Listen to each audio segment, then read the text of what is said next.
I had the same exact thought, and I know that all of the other tinfoil hat wearing schmucks are all like, he's shaking in his boots because now he's not taking in billions of dollars, and now the game is gonna. And now it's like he's like, finally, I can like focus, and actually like maybe the crowd of people screaming nonsense to the point where I can't hear anything will thin out, and the people that are left, like all the drunk people, have gone home, and now it's just all the designated drivers. Yes.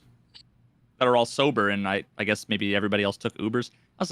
Sometimes I go too far with metaphors. And that was an example of one. Didn't make sense. Sometimes I catch myself, but I can't stop. I just keep going.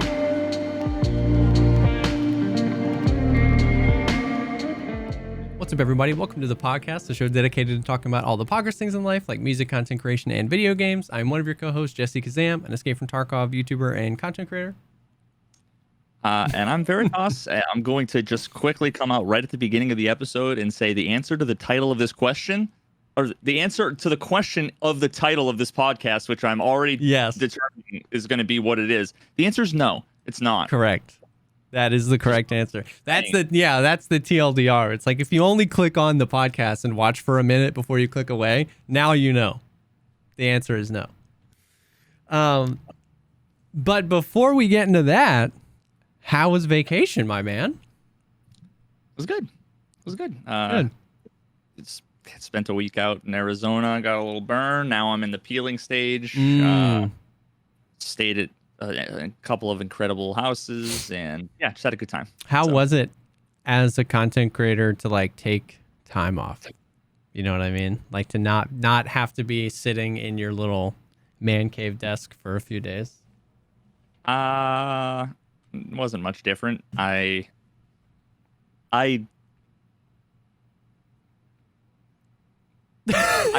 wasn't like unplugged. Yeah. You know, I mean, because what I do doesn't feel like work. Yeah.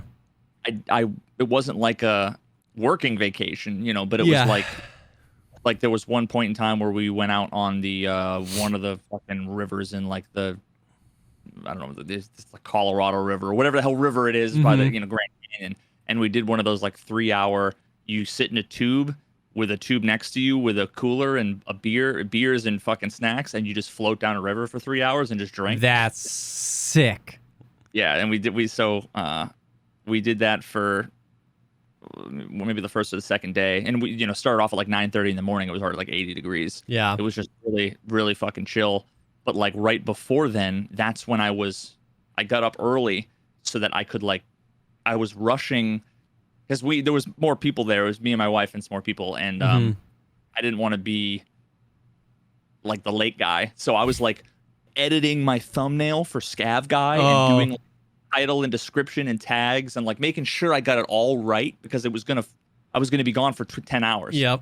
And I was like 99% of the way towards getting it done, right? So I'm like, I just want to get it done, and so there were a few moments like that where I was working on stuff. But yeah, overall it was good. That's awesome. That's awesome. And once again, congratulations to your wife. I know a part of that was her passing all those tests, like 8 in a row or something, which is ridiculous. 8 in a row. 8 different ridiculous states.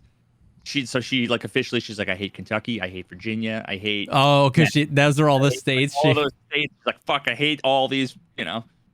Is that a one and done, or does she have to do it every few years? I think.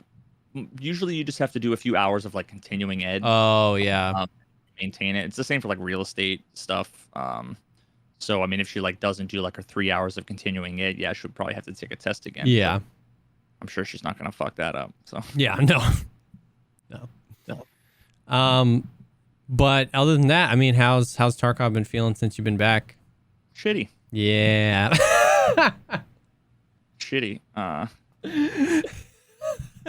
Elaborate. Just the game, just tired of the game, or is it like have you noticed anything get worse as far as like any number of things we complain about? It's a couple of things. So like there's the normal issues that like I've sort of become kind of numb to. Yeah. It's like cheaters, raiders, desync. I feel like I can't win anything Yeah. Like literally, I did 3 raids at the beginning of the stream today. Not a single PMC. Completely dead. All 3 labs raids, and I was playing slow and methodical, and I only lived through 2 because one of them I looted the whole fucking all of labs, and I was like, all right, well I guess now I'm gonna spawn some raiders, kill a couple, and get out.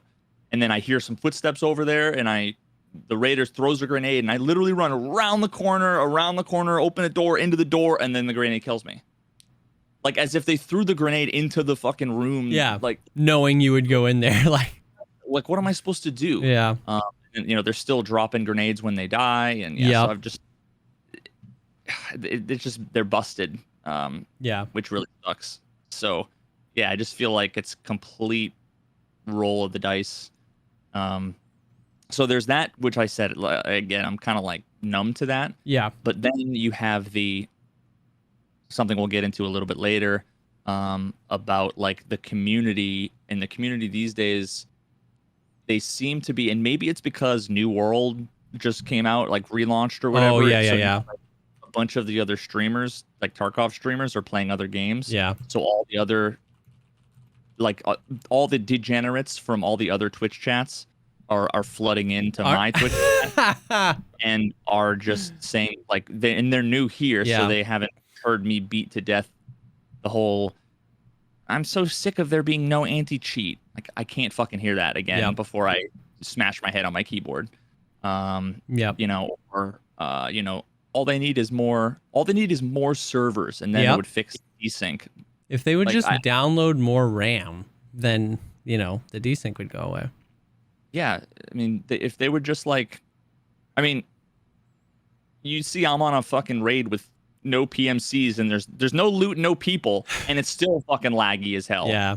Because it doesn't have to do with the server count. Yeah. With the player count. It doesn't have to do with the loot. It doesn't have to do with the size of the map. So, it's just shittiness coupled with the communities, just general, like, they're just complaining about the wrong things, which just makes me more annoyed because, like, I'm getting cucked by all these things I've been talking about for 2 years that are actually frustrating. And then, the community is just constantly saying, this is the problem. And it's like, but they're not. And then I talked to Nikita and was like, hey, I was on vacation. I came back, and obviously everybody's been pissed off about the loot, like the lack of loot everywhere. And it's like, okay, so I touched base with him because I was gone and I wasn't really sure if anything had changed. And I was pretty sure that nothing had changed since like the event. And then they like tweeted some things. But I was like, what's the deal? Like, I had to do the whole explain what your expectations Tell are. me where the target is. Because if it's part of an event or whatever, that there's like nothing in labs and or in like green room and black room. I ran it maybe 10 times in the last 2 days. I found like 4 Saluas, 1 bandage, a splint, and like a fucking ibuprofen in 10 raids. Before it used to be 7 stims in each room. You know what I mean? So I mean, there's literally, I haven't found one thing in black key card room. It's literally empty. Really? Green key card room usually has like a bandage or a splint and maybe 1 stim, but otherwise there's nothing. Now what I did find, here's the only thing I've actually noticed in terms of loot, because I've been walking through, looking under every crevice, just to be be sure. Out near, where that chemical tent is, where the LEDX used to spawn on those barrels. There's that little white boxed in area next to it without a roof. Oh yeah, and you used to find stims and golden stars and stuff in there. So now there is like a treasure spawn or something in there. When you go in and you turn right, there's a table, like a long one on the left, and then it's like right on the corner. I found in 2 raids today there was a LEDX, and then the second raid was Markstrom's the Raven. Oh, the statue. Raven. So I'm guessing just because those 2 things, it's probably just like treasure kind of item. Yeah. But that's literally it. Otherwise, there's nothing fucking anywhere. So I talked to Nikita yesterday about it, And I said, I'm wondering what the deal is. Yeah, and he yeah, said, we boosted locked room loot several times lately. And I said, oh, okay, maybe that was while I was gone or something, and maybe I just had an unlucky raid, because this was like after one raid yesterday. Because I came, my first raid back, it was like, there's still nothing here. Yeah. So I was like, okay, so I don't know if it's intended or not, but I'm not finding anything. And the community is constantly complaining that there's no loot anywhere and everybody's pissed off and annoyed. And I'm like, and I'm not sure if it's intentional, or if it's not intended, or it's a bug, or if the edge case where like the cheat's back that can vacuum up loot instantly. Yeah. Like, any of these things. So I'm like, I want to know what's your expectation? He says it's not a bug and it's not cheaters. So I said, okay, if it's not intentional, I can take a look. And he actually sent me a voice memo. It's so funny when I see like Nikita's typing, and all of a sudden it's Nikita's recording a message, and I'm just like, oh no. And it's just always like so chill. He's like, yeah, because it's probably just easier for him to fucking speak it than type it in English. Yeah. But yeah, so he said, so I'm like, okay, cool. So he wanted me to test it just to be sure, but he's like, no, there should be loot. Like, and he said, like, in the initial feedback we got was people were happy about it. And I'm like, okay, then that must have just been unlucky. Then literally I sent him like 5 clips for the last 2 days, just walking through black room and green room, and there being nothing. And then he said, oh, okay, we're going to have to check again. And then I said the last 2 times there were basically nothing in those rooms. And then he said that they're going to have to, he said, we will have to more then. I'm not sure if he meant like do more. Yeah. Or test it more or tweak it more. I'm not sure, but it seems to me like a bug. It's crazy because like it wouldn't even surprise me if like labs, like if however they bucket rooms, there's like, open rooms, locked rooms. It wouldn't even surprise me if like labs was in a different bucket because it was a key card, not a key. And they kept buffing the rooms. Yeah. And the labs players are like, the loot sucks. And it's because like all these buffs have not even been applying to labs.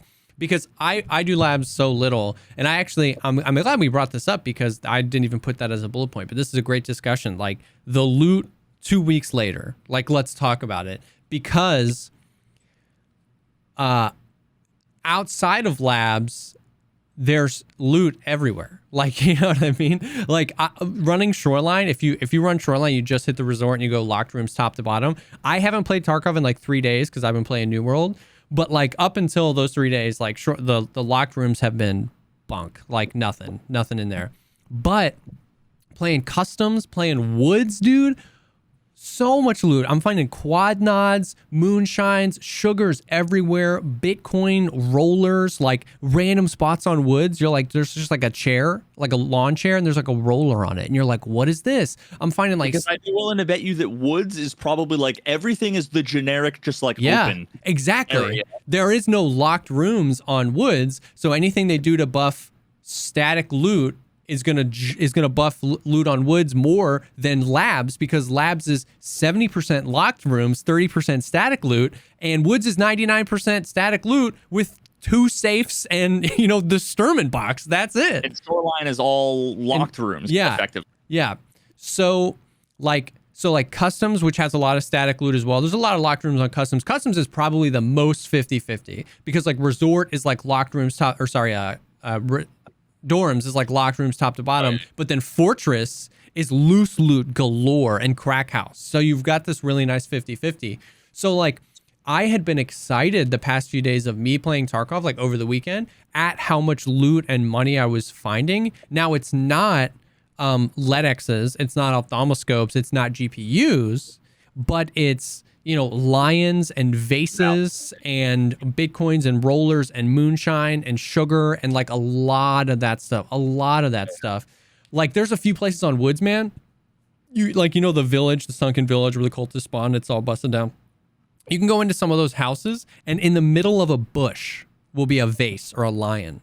Like you can't even see it. You have to go into the bush and look down and it'll be like a lion sitting there. Yes.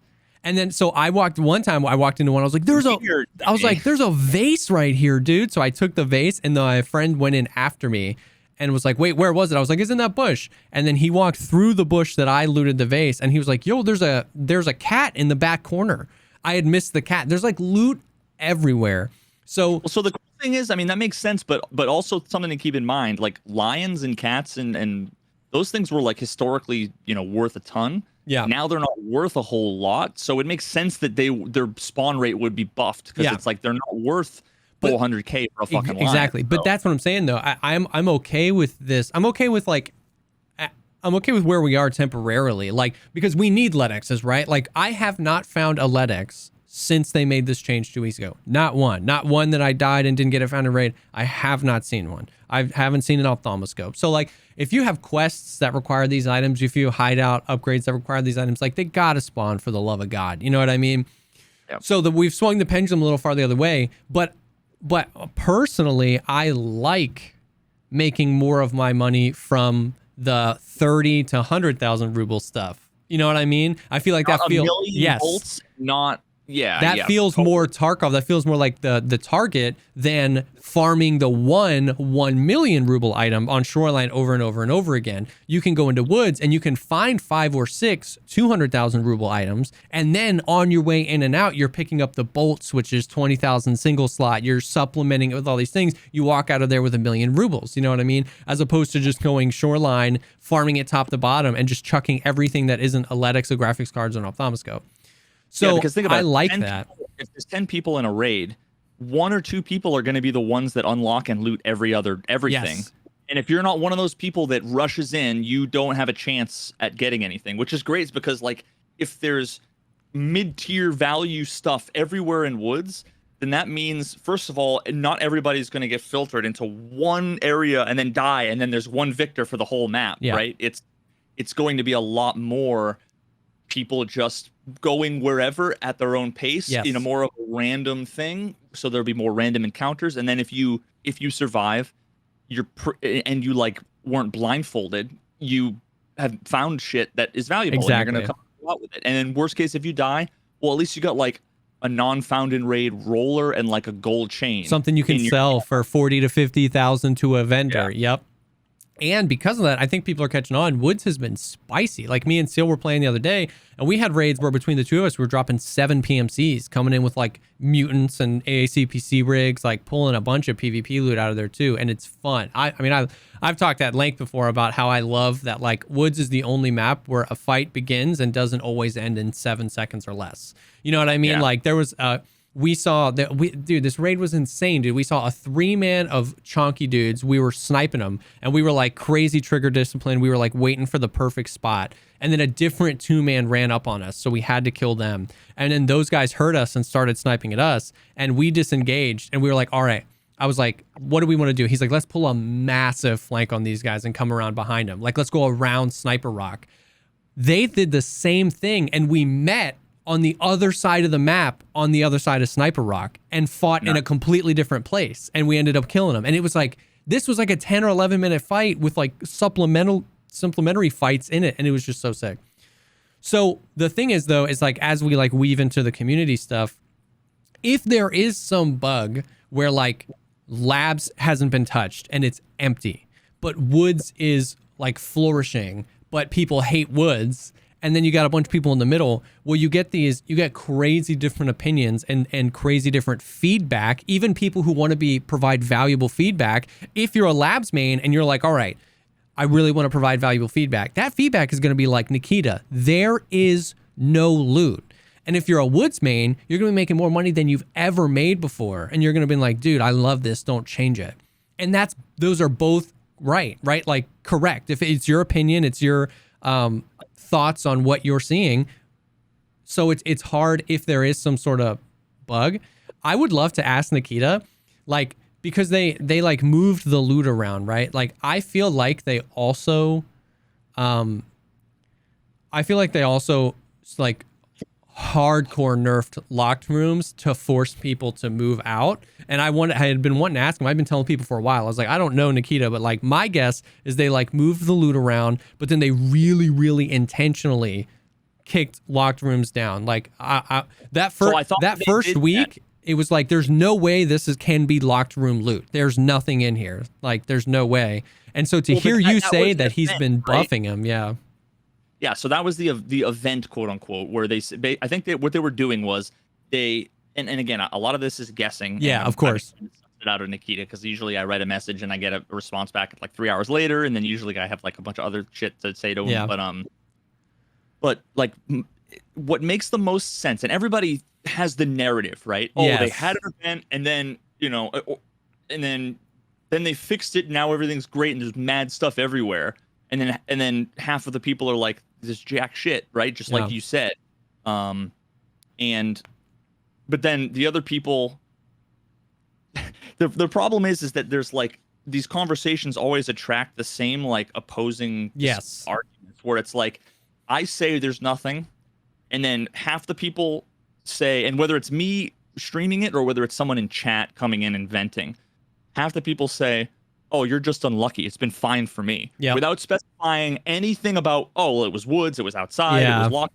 Because they don't even make that distinction in their head. No. They just think, I've been making money. I has loot. Yeah. Yeah. So you must just be unlucky, or or maybe you're too slow, or you're not good enough, or you don't know where to look, right? And then if people find nothing, they say, oh, well, they moved it around. It's dynamic. It's all over the place. We just haven't found it yet. Yeah. So it's like, if there was no loot, that mindset is a completely useless mindset, because if there was a bug where there was no loot and you had the idea that maybe it's hidden and we just don't know it's there. Yeah.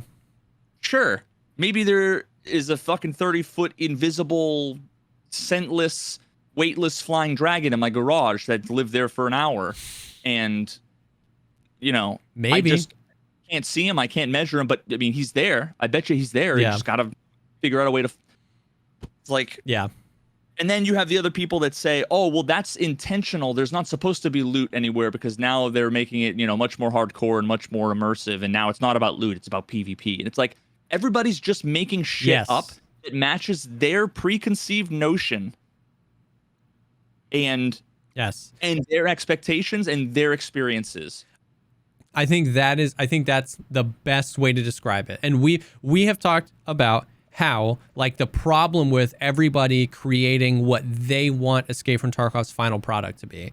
And that has been because, like, we haven't known where the target is. You go to the website and you get this really lengthy description of what the game is, and you're like, what is this? And what you're saying is that's exactly hitting the nail on the head. Every time a feature comes out, if they can't fit that square peg in the round hole of what they think Escape from Tarkov should be, they just start cutting off edges, and they make it fit. They're like, oh no, well, they did this and that's going to change later, and they did this because it's all about PvP now. And it's like, no matter what they did, you'd figure out a way to say, because Tarkov's all about PvP, and all the looters are like, oh, well, it's just loot. They're making it dynamic, and once we find it, we're going to be able to make more money, and they make it work for there. And it's frustrating, and part of that is just frustrating. It's like, just don't do that. But on the other side of it is exactly what you said earlier. When you came back from vacation and you were hearing this, you were like, I don't know if it's a bug. I don't know if it's a feature. I don't know. And it's hard because it's just hard to tell sometimes, but that's absolutely it. We're just like making it kind of fit, and it's hard that everybody has a different experience. And because it's RNG, like you said, I found Athletics there yesterday, so you must just be unlucky. It's like, well, maybe you found the one, maybe the Athletics spawn is 0.0001. Somebody's got to find it. Yeah. Well, somebody had to find the red key card. That doesn't mean that like it's going to be there every raid. So it's weird. It comes down to the fucking thing that I've always bitched about, which is just like the lack of kind of critical scientific thinking, where it's like, so we have all of these different people yelling at me, and I basically say, I don't know what it is. I don't know what it is. Yeah. Let me first, you have to dip your toes in and get some observations. Yeah. And then from there, try to be reasonable, unbiased, and form a hypothesis. Then it has to be a falsifiable hypothesis. Then you go and you test it. And when you test it, if your hypothesis is falsified, well, then you've either learned the answer, or we tweak your hypothesis and get a closer approximation of the truth every fucking time. Yeah. If it's, if it supports your hypothesis, well, then you might be onto something. You can ask more questions and try to do more tests to nail it down. Yeah. So when I went and I'm like, oh, okay, cool. Nikita said they've buffed him in locked rooms. And I say, okay, cool.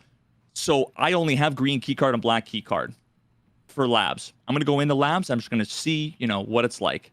And I go there and I'm familiar with the way that labs has always been. Yeah. Independent of events, which is you go into black room and there's somewhere between 3 and 8 stims. Yep. And then green keycard room usually has like 5 stims, some med kits, some IFAK, and then 1 out of every 10 times there's a LEDX. Yep. Something like that. That's a reasonable. So, I would go in 10 times and see that like I've got 4 things in 10 raids when normally I would get 4 things on one shelf. Yeah, not 4 good things, 4 like AI2s. Like, and so then rather than say, here is what is going on and here's what the problem is and here's whatever, I'm not going to say it's intentional and it's part of some event. I'm not going to say that it's unintentional, they don't know what they're doing, and I'm not going to say it's cheaters. I'm going to go to Nikita and the person who should know, and I'm going to say, what's your expectation? Mm-hmm. And then when he tells me his I haven't poisoned the well yet with my result. And then when he says, oh, well, we've buffed the locked rooms, I go, oh, okay. How about green and black? And he says, no, those rooms, those have been buffed multiple times. Actually, and he said, as a matter of fact, yesterday we just buffed it again. And that was 2 days ago. Interesting. And I was like, okay, here's 7 clips of me going in and there's nothing there. And then he goes, huh. And then now we're going to have now is the only time that he's going to do something about it. Yeah. So wrap your head around that, guys. There's 100,000 fucking people, however many people are playing this goddamn game. Everybody thinks they know. And 1 million people have experiences and they have feedback. And whether you're posting it on YouTube or Reddit or the forums or you're tweeting it, 909, fucking 99,999 of you, none of that got to Nikita. Yep. And then I come back from vacation and send him 2 DMs and is like, what? Yeah. So it's just more like frustration where it's like I feel like he's disconnected. Yeah. And then also the community, they just want to fucking either tell people how it is. Yes. And which is what's in their head, or bitch about the way it is and say that they wish it was different when maybe the thing that they want is what Nikita wants. And maybe Nikita thinks it works that way. Yeah. The health system, like the ballistic system, like the fucking sound, like the netcode, everything, right? Like, fuck, hey. It's hard. It's super hard. And it's like, and that's the thing is like, what gets me the most is when people tell me the way it is, you know what I mean? Or tell other people the way it is, because like, it's just like none of us know the way it is. They haven't been super duper clear about the way it is or what it's supposed to be. They've buffed these locked rooms, but they haven't told us. And that's fine. I'm not saying they have to tell us everything, but I'm just saying like, that's what gets to me is like people come in and they're doing this because of this. And it's like, wait, what do you mean? Like, what makes you think that? How do you know that? You know what I mean? And it just, and then it just spreads throughout Twitter, throughout Twitch chat, and everybody's got like a different flavor of some bogus idea that was never even true to begin with. And it's frustrating, but I don't know, man. It's hard. It's like at some point, I feel like Nikita has to, if you're sitting up in your bedroom with the door locked and people come knock on it and they say, hey, I think there's a fire, there's an alarm going on off downstairs, and you're like, I don't hear the alarm, but I'll call my assistant and have them check it out. And then, oh, okay, they said it's all set, okay, I guess I'll go check. And then they come, go run downstairs and they come back up and say, I think there's still a fire. And you're like, no, I'm pretty sure the guy I just talked to, let me call him again. Hey, is there a fire? No, it's all set. Okay, cool. And it's like eventually you have to say, all right, I'm going down and checking myself if there's a fire, right? Yeah. Like, at some point, I actually had a dream. Holy fuck, it just occurred to me that this was a dream. I had a dream last night that I was watching Nikita play Tarkov.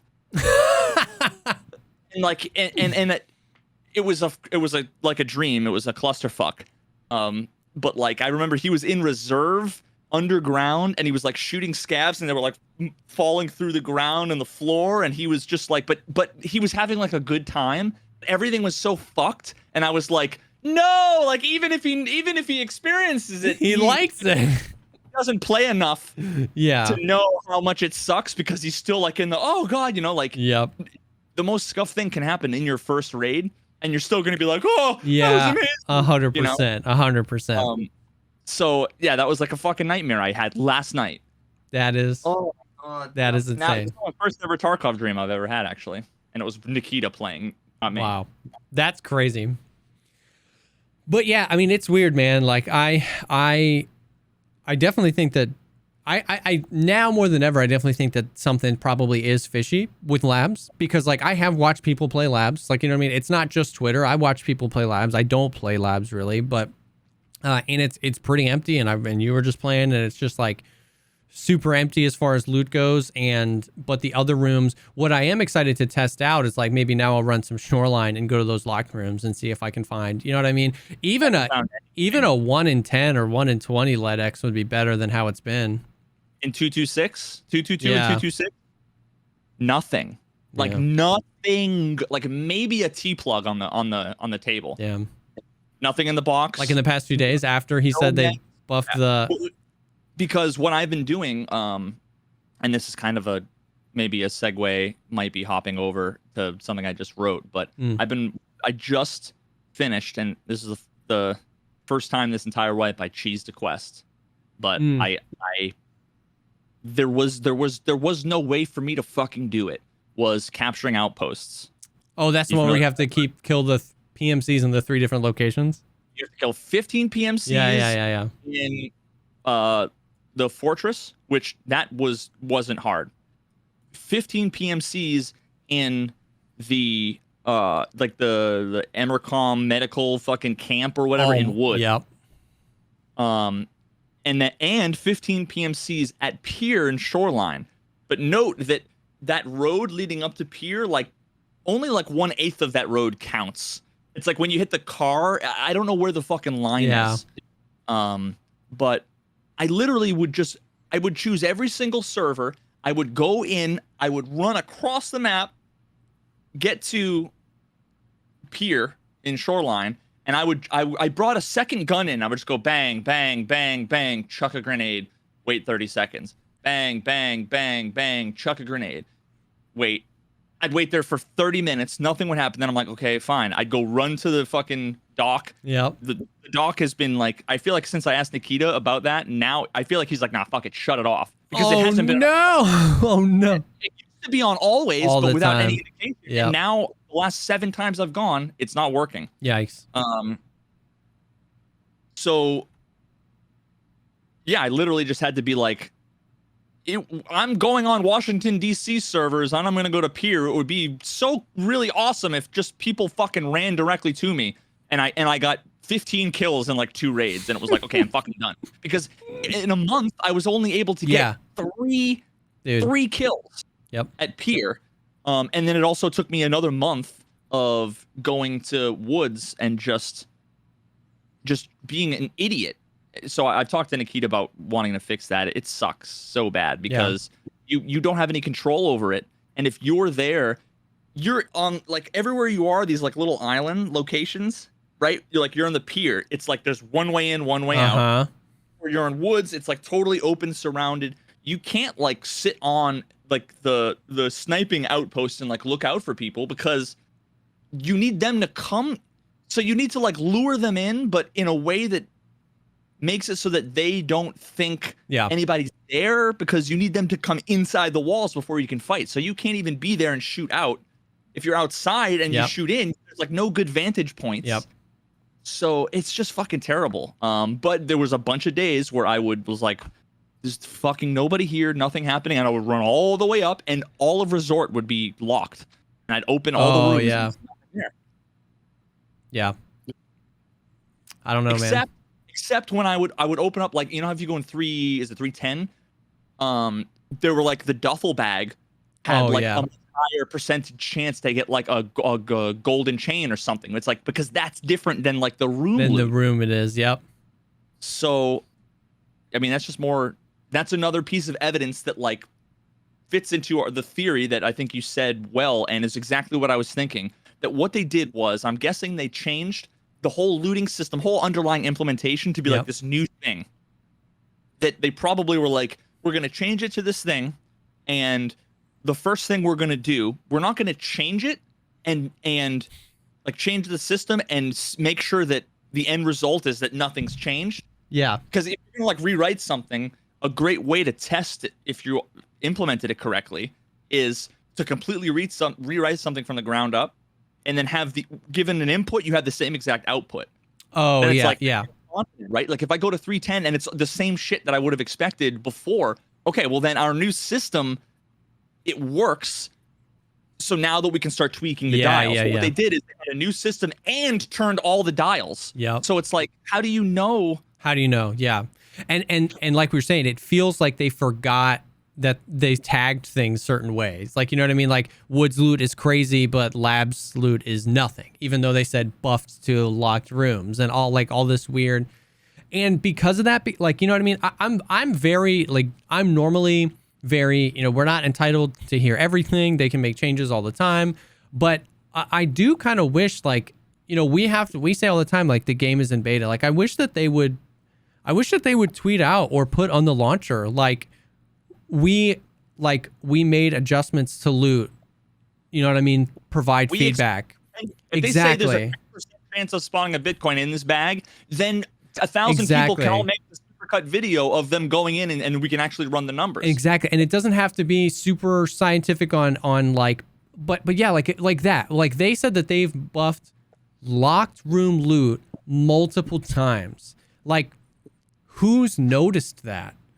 You know what I mean? I haven't seen anybody from the community tell me that they have felt like Shoreline has been better. You know what I mean? And if they would just set that expectation, if they were like, today we made changes to loot, buffing loot in locked rooms across all locations, then it's a very actionable, like, no, you didn't. We, you know, 200, like 100,000 people, because when they put that stuff in, we all, like, you know, when they do the events, when they're like, you know, vodka might kill you, we all run to Woods and we start looking for vodka. Like, I feel like, isn't that the point of beta testing? Isn't that the point? You did a feature, you push us all towards that feature, and then we can tell you if that feature is working or not. Once again, I actually empathize and get the fact if they intentionally like destroyed locked room loot, because that pushed us out of those locked rooms. It pushed us out of Resort to Woods, where I've now seen that there's so much loot. But if you want to buff something, well then, you know, give us a reason, push us back, say that locked room loot should be better. Shoreline would be a Thunderdome, and we'd be able to tell you, like, holy cow, it's not better at all. So it's hard. I always try to give them the benefit of the doubt. And this is the problem with everything we've ever talked about. We just don't know the target. Nikita has it in his head what he wants. The developers have in the code what it is, and we don't know what it is or what he wants. So, but then half of us say it's exactly how they want it, and I hate it. Yes. And the other half of us say it's completely broken, and they don't know what they're doing. Yeah. Nobody is saying, hey, coders, what did you do? Nikita, can you guys talk and make sure? And then community, hey, what they said. Yeah, dude, it's the four things again. It's exactly what they want it to be, and I hate it. It's exactly what they want it to be, and I love it. It's not at all what they want it to be, and it should be this way, or it's not at all what I want it to be, and I hate it. And everybody just it's like, but what if it's not implemented correctly and not even what Nikita wanted in the first place, but he's not and we as the community, like as a guy who doesn't have DM capabilities to Nikita, it feels helpless to like, where do we provide that feedback? Like, loot not spawning isn't a bug. That's not like scavs spawning with dual wielding weapons or them spawning upside down. You take a screenshot of that and you report it in the launcher. Like, if loot's not spawning in 310, who reports that as a bug? Because they just said that they moved loot around, you know? So it's like, this is one of those gray areas. Yeah, statistical, where like nobody's reporting it. So the community doesn't have a place. They don't know what it's supposed to be. They don't know what it is. So, you mean like ammo? You mean like ballistic? Yeah. So if we're frustrated, there's no way to report that as like a bug, so it ends up just spewing out into social media as hate. And then exactly like you said, if it's a hate post, well then immediately the defenders come and say, no, it's exactly, you need to just get good. If it's somebody saying, wow, like I've been loving Tarkov these past few days, it's somebody saying like, well, how, you know what I mean, this isn't even at all what it's supposed to be. And so it's just like, it's frustrating because I mean, I definitely, like we're about to talk about, I don't look at Twitter anymore. Like I can't even open that app because I don't want that in my life. And I hate that. But there's some level of empathy where it's like, well, what else are they going to do to let out that frustration? Because we don't know. You know what I mean? It's been 2.5 weeks since they gave us this vague message about the first step towards dynamic loot. Have you done 3 more of those steps? Is this still the first step? What have you changed about the first step? Is this what it's supposed to be? Like, if the point of having a beta is having us play it for you and tell you whether your thing is working or not, we need to know what the thing is supposed to be. And we don't know. Either that, or you need to be a fucking expert at sitting behind the glass, the one-way glass, and analyzing. And when there's the woman with the clipboard that walks around and hands everybody the thing, and they're playing with the widget, and you're like looking at all the things, and so you know exactly how it is. You need to know exactly how it's supposed to work, and you should also be able to critically and realistically and fairly analyze the output. That's true. That's also an applicable way of handling a beta test. But That's true. What you don't do is you go to a bunch of engineers and say, I want you to build a very special box that when you press a button, exactly the right thing happens. And I go, okay. And then they all go build a box, and you get 27 boxes, and you're not sure if it's 27 different people or one fucking person. And then here's what you do. You sit behind the one-way glass, right? And then the woman with the fucking clipboard chucks the boxes at all the people who are sitting there who have agreed to take part in this test, right? And they're all excited for this amazing, life-changing piece of technology. And then what you do is put on deafening headphones, pull the curtains down, and then say, okay, everybody, press the button. And then wait 6 months and then open the curtains. Yep. And they're like, they're not dead. It's a success. Yeah. It works. And then don't ask them any questions. Don't whatever. Yeah. Like that's the fucking game right now. Yeah. Yep. And it sucks. I mean, this is honestly this gets a little personal, but this is part of why I personally am going so fucking mentally health insane. Yeah. Because I feel like I'm the only person, and I know this isn't true. This is hyperbole. I'm just venting, right? But like, especially if I stream for 12 hours or whatever, and you know, I get 1,000 people constantly coming in and out, it just feels to me like I'm in a room and the whole room is got red walls, and everybody's coming in saying, I fucking hate this color blue. And people are like, no, that's not blue, that's fuchsia. And then someone else says, well, that's a really nice color, green. What do you mean? And I'm like, the room is red. Yeah. Oh, dude. Yeah. And then I see the guy outside with the red paint can and the red thing, and he's like, you know, and then there's another guy that was like, he's holding up a sign that says the room should be orange. And then you see the boss man on his phone, like, yeah, good, yeah, sure. Yep. Just like, you call him and you're like, hey, I think there's a problem with the paint, and he's like, no, my guy said that it was good. You know what I mean? He's like, literally everybody. There are a couple of people that say that things are bad, but everybody says things are good. Everybody on my end says things are good. Yeah, so I mean, like, so the people that filter out all the bad shit, they've established that all of the good feedback is overwhelmingly positive. Yep. Yeah. Everybody loves the color of the room, which I'm not going to tell you what it is, but trust me, the way it is exactly how everybody loves it, and it's great. Yeah. And I'm like, you really went for red, huh? Can you explain why? No, it's supposed to just be like an eggshell white. What do you mean? Yep. No, it's not that. Well, yeah, check again. Here's a picture. Send it. Oh, weird.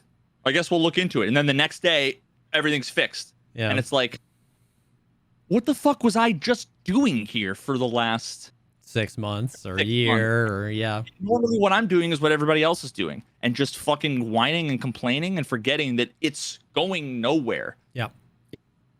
And then the moment I'm like, Nikita, what are your expectations? He goes, oh, it's like this. And I go,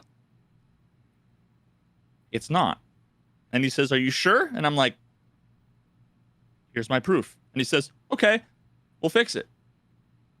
Oh. Yep. But what is everybody else supposed to do? You know what I mean? It's like, I just wish, I wish I have that. no answer for you. I'm sorry. Yeah. And that's like, obviously it's not your fault. You know what I mean? You're doing what you can. Anybody that whines about the fact that you have the ability to DM them is just stupid, because you're one of the only people that have the opportunity. Nobody can say anything. Yeah, to do it.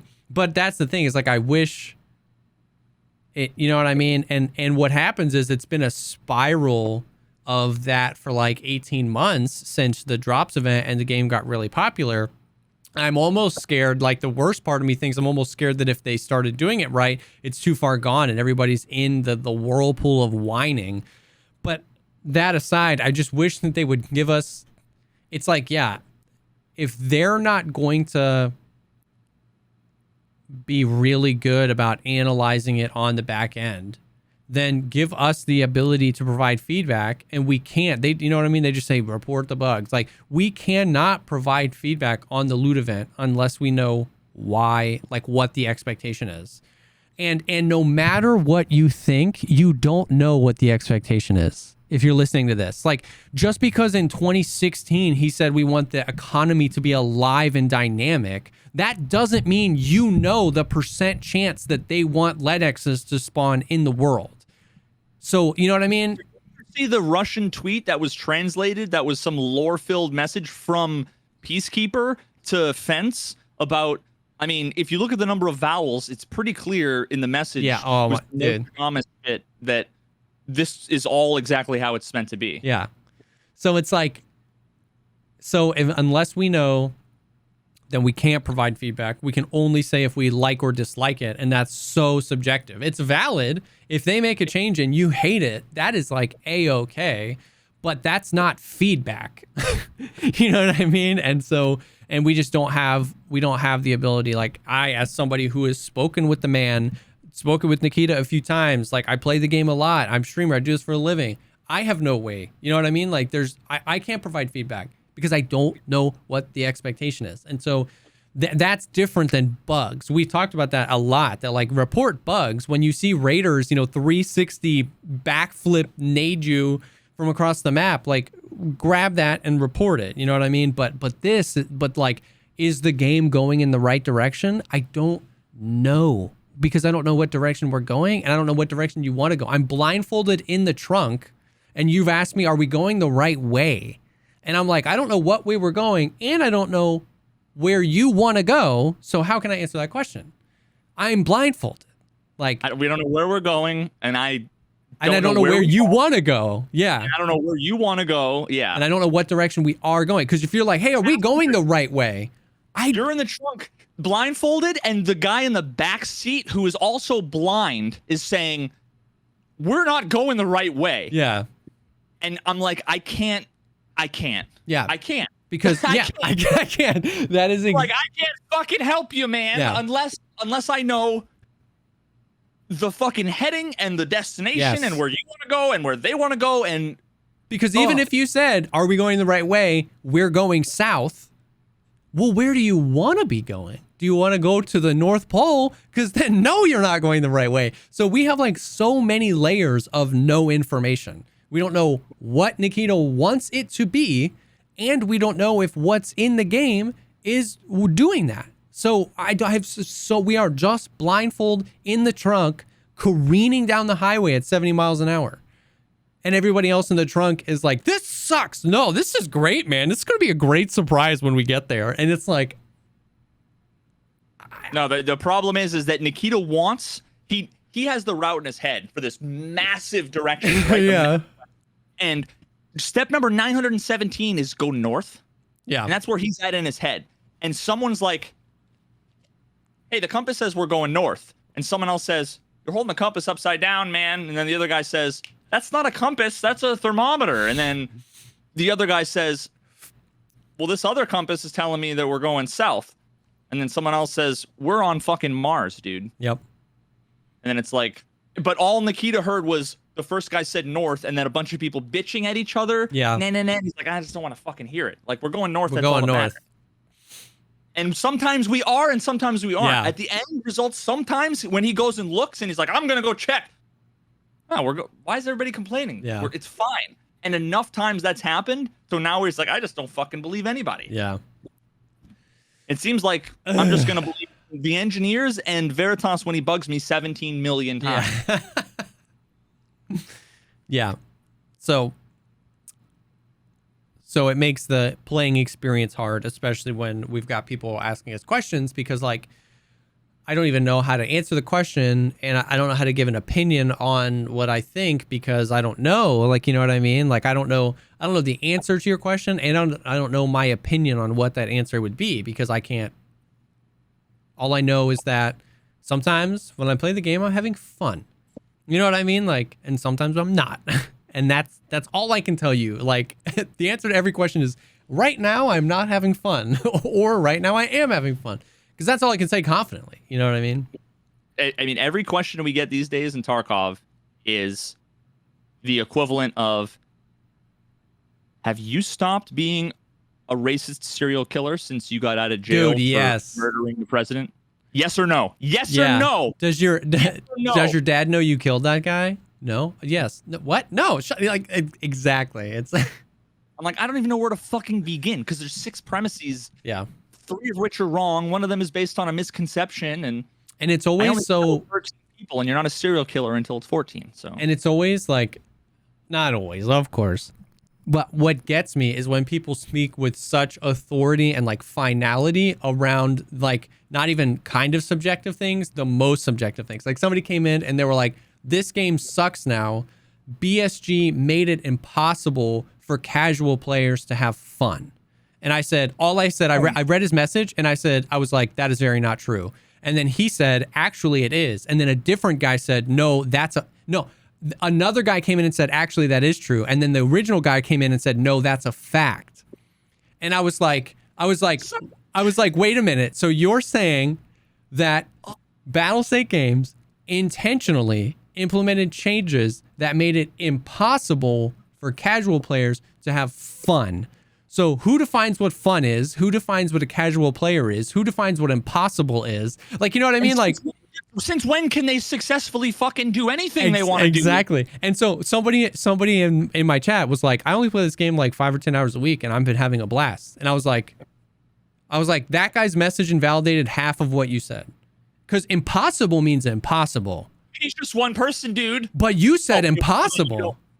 So all I need is one person on this planet that has fun playing the game casually. So like you're so. Oh, it's not impossible. It's just you're so far away. It's less likely for me sometimes. Exactly. They always have to walk it back, and they have to walk so much of it back. And it's like you're so far away from wanting to have a conversation because, and I'm the one that gets called like. I'm the one that gets called like you're splitting hairs. And it's like, no, you're being a dick. Don't say impossible. Don't say never. Don't say other people can't have fun. What you're frustrated about, homie, come in and say, man, I have not been having as much fun in Tarkov lately. I feel like all of the changes they're making are making it harder for casual people to have fun. Now we can have a conversation. That's a defensible comment. Yes, because you're saying, I feel it's been harder for me. But to come in and say, this game sucks. BSG has made it impossible for other casual people to have fun. It's like we need to define what you think so many of those terms mean before I can even begin to tell you how wrong you are. Which is God, it's so fucking amazing. I'm so glad that I'm not glad you're experiencing this because it's fucking hell. Yeah, it's awful. It's emotionally exhausting. But like, forever, because I feel like so many of the people content creators included, and I love you all, but I don't think the majority of content creators really like robustly care about discourse and truth. Yeah. And oh man. They just, they're like most other people where, they just think that the things that they're experiencing or that they think or that they read or that they heard are that's the way it is and whatever, and then confirmation bias sets in. But yeah, I mean, like, just I all I do every single day for the last fucking 2 years since I got popular was defend that I'm splitting hairs, that I'm being pedantic, and that I'm just trying to be clever in a debate. And it's like, no, I just want to know. I need you to define all of the words that you use, because otherwise I'll like use the normal definition of all of those words. Yes. I can formulate an argument that very clearly makes you look like a fool. objectively proves that what you're saying is impossible and couldn't be. And then you say, oh, well, you know, I didn't mean it like that. I didn't mean it like that. So now you're splitting hairs or you're being pedantic. It's like, it's then awful. The reason why nobody ever does that with me is because I almost never, and you just did it. You just did it. I almost never make absolute claims that are final and say I can't be wrong. Exactly. Especially because I'm on camera and I know that anybody can clip anything I say. And it's crazy how often I'm wrong, quote unquote, and how often I'm this terrible person who does all these horrible things. And nobody in all those Reddit posts nobody's ever one time posted a clip. Nobody's ever quoted me. Yep. And it's because the thing they think I said, they want me to defend what they have as a caricature in their brain of either my argument or whatever. But I make it extremely fucking clear, and I choose my words so carefully, and I know you do too, so that when I say something, that's why I'm like, I say something and I put a fucking period at the end of it and I go, your response. And nobody ever responds to the words I say. It's always at a straw man or at somebody else or but this person said or what they said. It's never the words I say. But when people talk to me, I throw all of that out and I respond to the words they say and how that matches up with reality. And that makes me the biggest dickhead in the world. Or their response to you directly is, no, that's not true. And you're like, okay. Like, and that's what makes it hard, is that like genuinely a large, like a large majority of the people that talk like that, like actually what's impossible for us to know is that when that first message comes in, it's impossible for us to know if this guy's just frustrated but wants to have a conversation, or if that dude is coming in to get the clip, coming in to rile up chat. Yes. So, and that's what we can never know that. And so sometimes it's like I spend a lot of time being like, well, I don't think what you said is right because you said impossible. And I think that that's just like really like an irresponsible thing to put in an argument because I've got 7 people in chat saying, so it's obviously not impossible. And then like, they're like, no, well, you're factually incorrect. And it's like, okay, gotcha. You don't want to have a conversation. Like you want to come in, you want to rile everybody up. You don't want to have a conversation.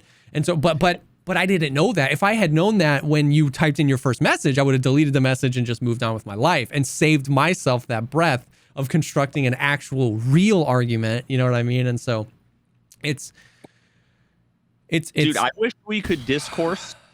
I wish maybe I'll make a chat bot for this someday or something like this, because I feel like this is the actual solution. Nobody learns like classical logic ever. Yeah. And I only what I know from it, I know not from school, but it wasn't until while I was getting my business degree. This was as one of the electives in the honors degree program, took epistemology. And that like one chapter was on like formal modal logic and that kind of stuff. But like I just, this is how I want to have like conversations. It needs to be how you formulate like a logical statement, logical argument is usually premise A, premise B. So based on those two premises, it must follow that my conclusion C is true. And then, in order to figure out if that's a valid statement, there's a couple things you need to do. You need to establish that the first premise, A, is true. Yeah. Then you need to establish the second premise, B, is true. And then you need to establish that C must necessarily follow if A and B are true. Yep. But the problem is that, you know, like what's a fucking, let me see if I can come up. I'm going to try to come up with one and it's going to be bad. Simple logical argument. Example of simple logical argument. I really want to, okay. All cats are mammals. That's premise A. A tiger is a cat. Mm-hmm. The conclusion is a tiger is a mammal. Yep. So most of the time people are sitting there arguing what's a cat. Yeah. And it's like, that's something we should touch on, but not yet. Right now, all cats are mammals. So now we got to figure out, what does it mean to be a cat? What does it mean to be a mammal? Where do those words come from? Based on the definitions? Yeah. Okay. We've established A is true. Okay. Now we know that a tiger is a cat. So we know a tiger is a subset of this larger group. If we know that all of this larger group are this other larger group, then it necessarily logically follows with, I don't know if it's like deductive reasoning. I forget all the terms, but that all tigers are mammals. Like, okay, cool. That follows. But then there are others that they don't, and it's not clear. And then there's a million ways of looking at an argument and establishing why it's flawed in some way. Yeah. Either because the premises are flawed, or the thing that I say a lot, that I think people usually hear me and their eyes roll back and glaze over, and they say that I'm just being like a fake pseudo intellectual. When I'm like, there's like 5 unstated premises in what you just said, and that's actually a logical fallacy. When you have an unstated major premise, is the fallacy of the unstated major premise. So let me see. Oh man, these are now. I want to have like a fucking logical name that logical fallacy segment. That was actually the first podcast I got into, the Skeptic's Guide to the Universe. Oh yeah, a name that logical fallacy segment where you'd be like, they'd read a quote, and you'd be like, oh, that was, you know, post hoc ergo propter hoc plus, you know, whatever, and you know, you learn all like the common phrases. And actually, super side note, but you ever say when people use the term begging the question? Mm-hmm. When they say that begs the question, I fucking hate that, because it's not. It's a misuse. I think it's become like a colloquialism. But begging the question is actually a logical fallacy, referring to circular reasoning. So, and my brain is completely fried, so I can't actually. I'm not going to waste time like dead air on a podcast. No, but that's funny. But you're begging the question. You're just basically, your premise is a part of your conclusion, and it's one of those things where every time you hear it, you're just like, people use the phrase as if it says that leads to the question. Naturally, that begs the question. Like, then it brings me to ask. It's like, no, begging the question is actually means something specific. But so let me just go through this second one real quick, because I think this might not be. Fucking wait. Okay. Premise number 1: all firefighters know CPR. Premise B: Jill knows CPR. Conclusion: Jill's a firefighter. Yep. And a lot of people don't see that's wrong. The category fallacy or whatever the fuck it is there. Not only do they don't see it, They come into chat and they say, all cats are fish, all automobiles are blue, so Tarkov sucks. And it's like, where do we even begin? Like, yeah, I feel like should be like this is going to be my mode of discourse now.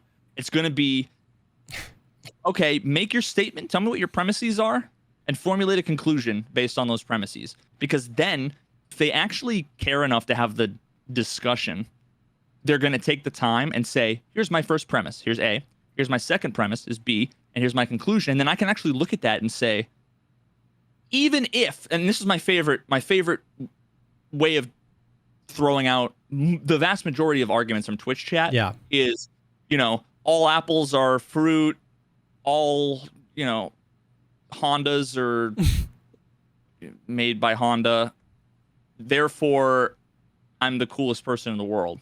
And it's like, even if A and B are true, the conclusion doesn't follow from the premises. Yeah. Oh, well, and then after an hour of sussing it out, they were like, oh, well, I forgot to mention that here are the 17 reasons why I'm the coolest person in the world. It's like, okay, well, then you say that, right? Like, Yep, oh, 100%. God, now, all of that being said, is Tarkov a dead game?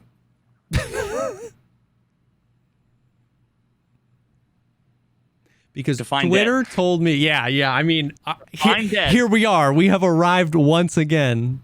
Because it's dead to me, Twitter told me it's dead. Twitter told me it's a dead game. I saw a screenshot that, only a few thousand people were watching, and it's a dead game now. That's what I heard on the internet. No, I mean, so that's going back to the intro. I'm going to start doing it. I'm going to start doing this now where it's, okay, my premise is Tarkov's viewership on Twitch was the lowest, in however many months or years, 3 days ago or whatever. Therefore, my conclusion is Tarkov is dead. Is dead, yeah. Okay. Well, so, it's like it's Tarkov's viewership was low. Other dead games have low viewership. Therefore, Tarkov is dead. And people, it is. That's a really good formulation and of people their logic. think that flows.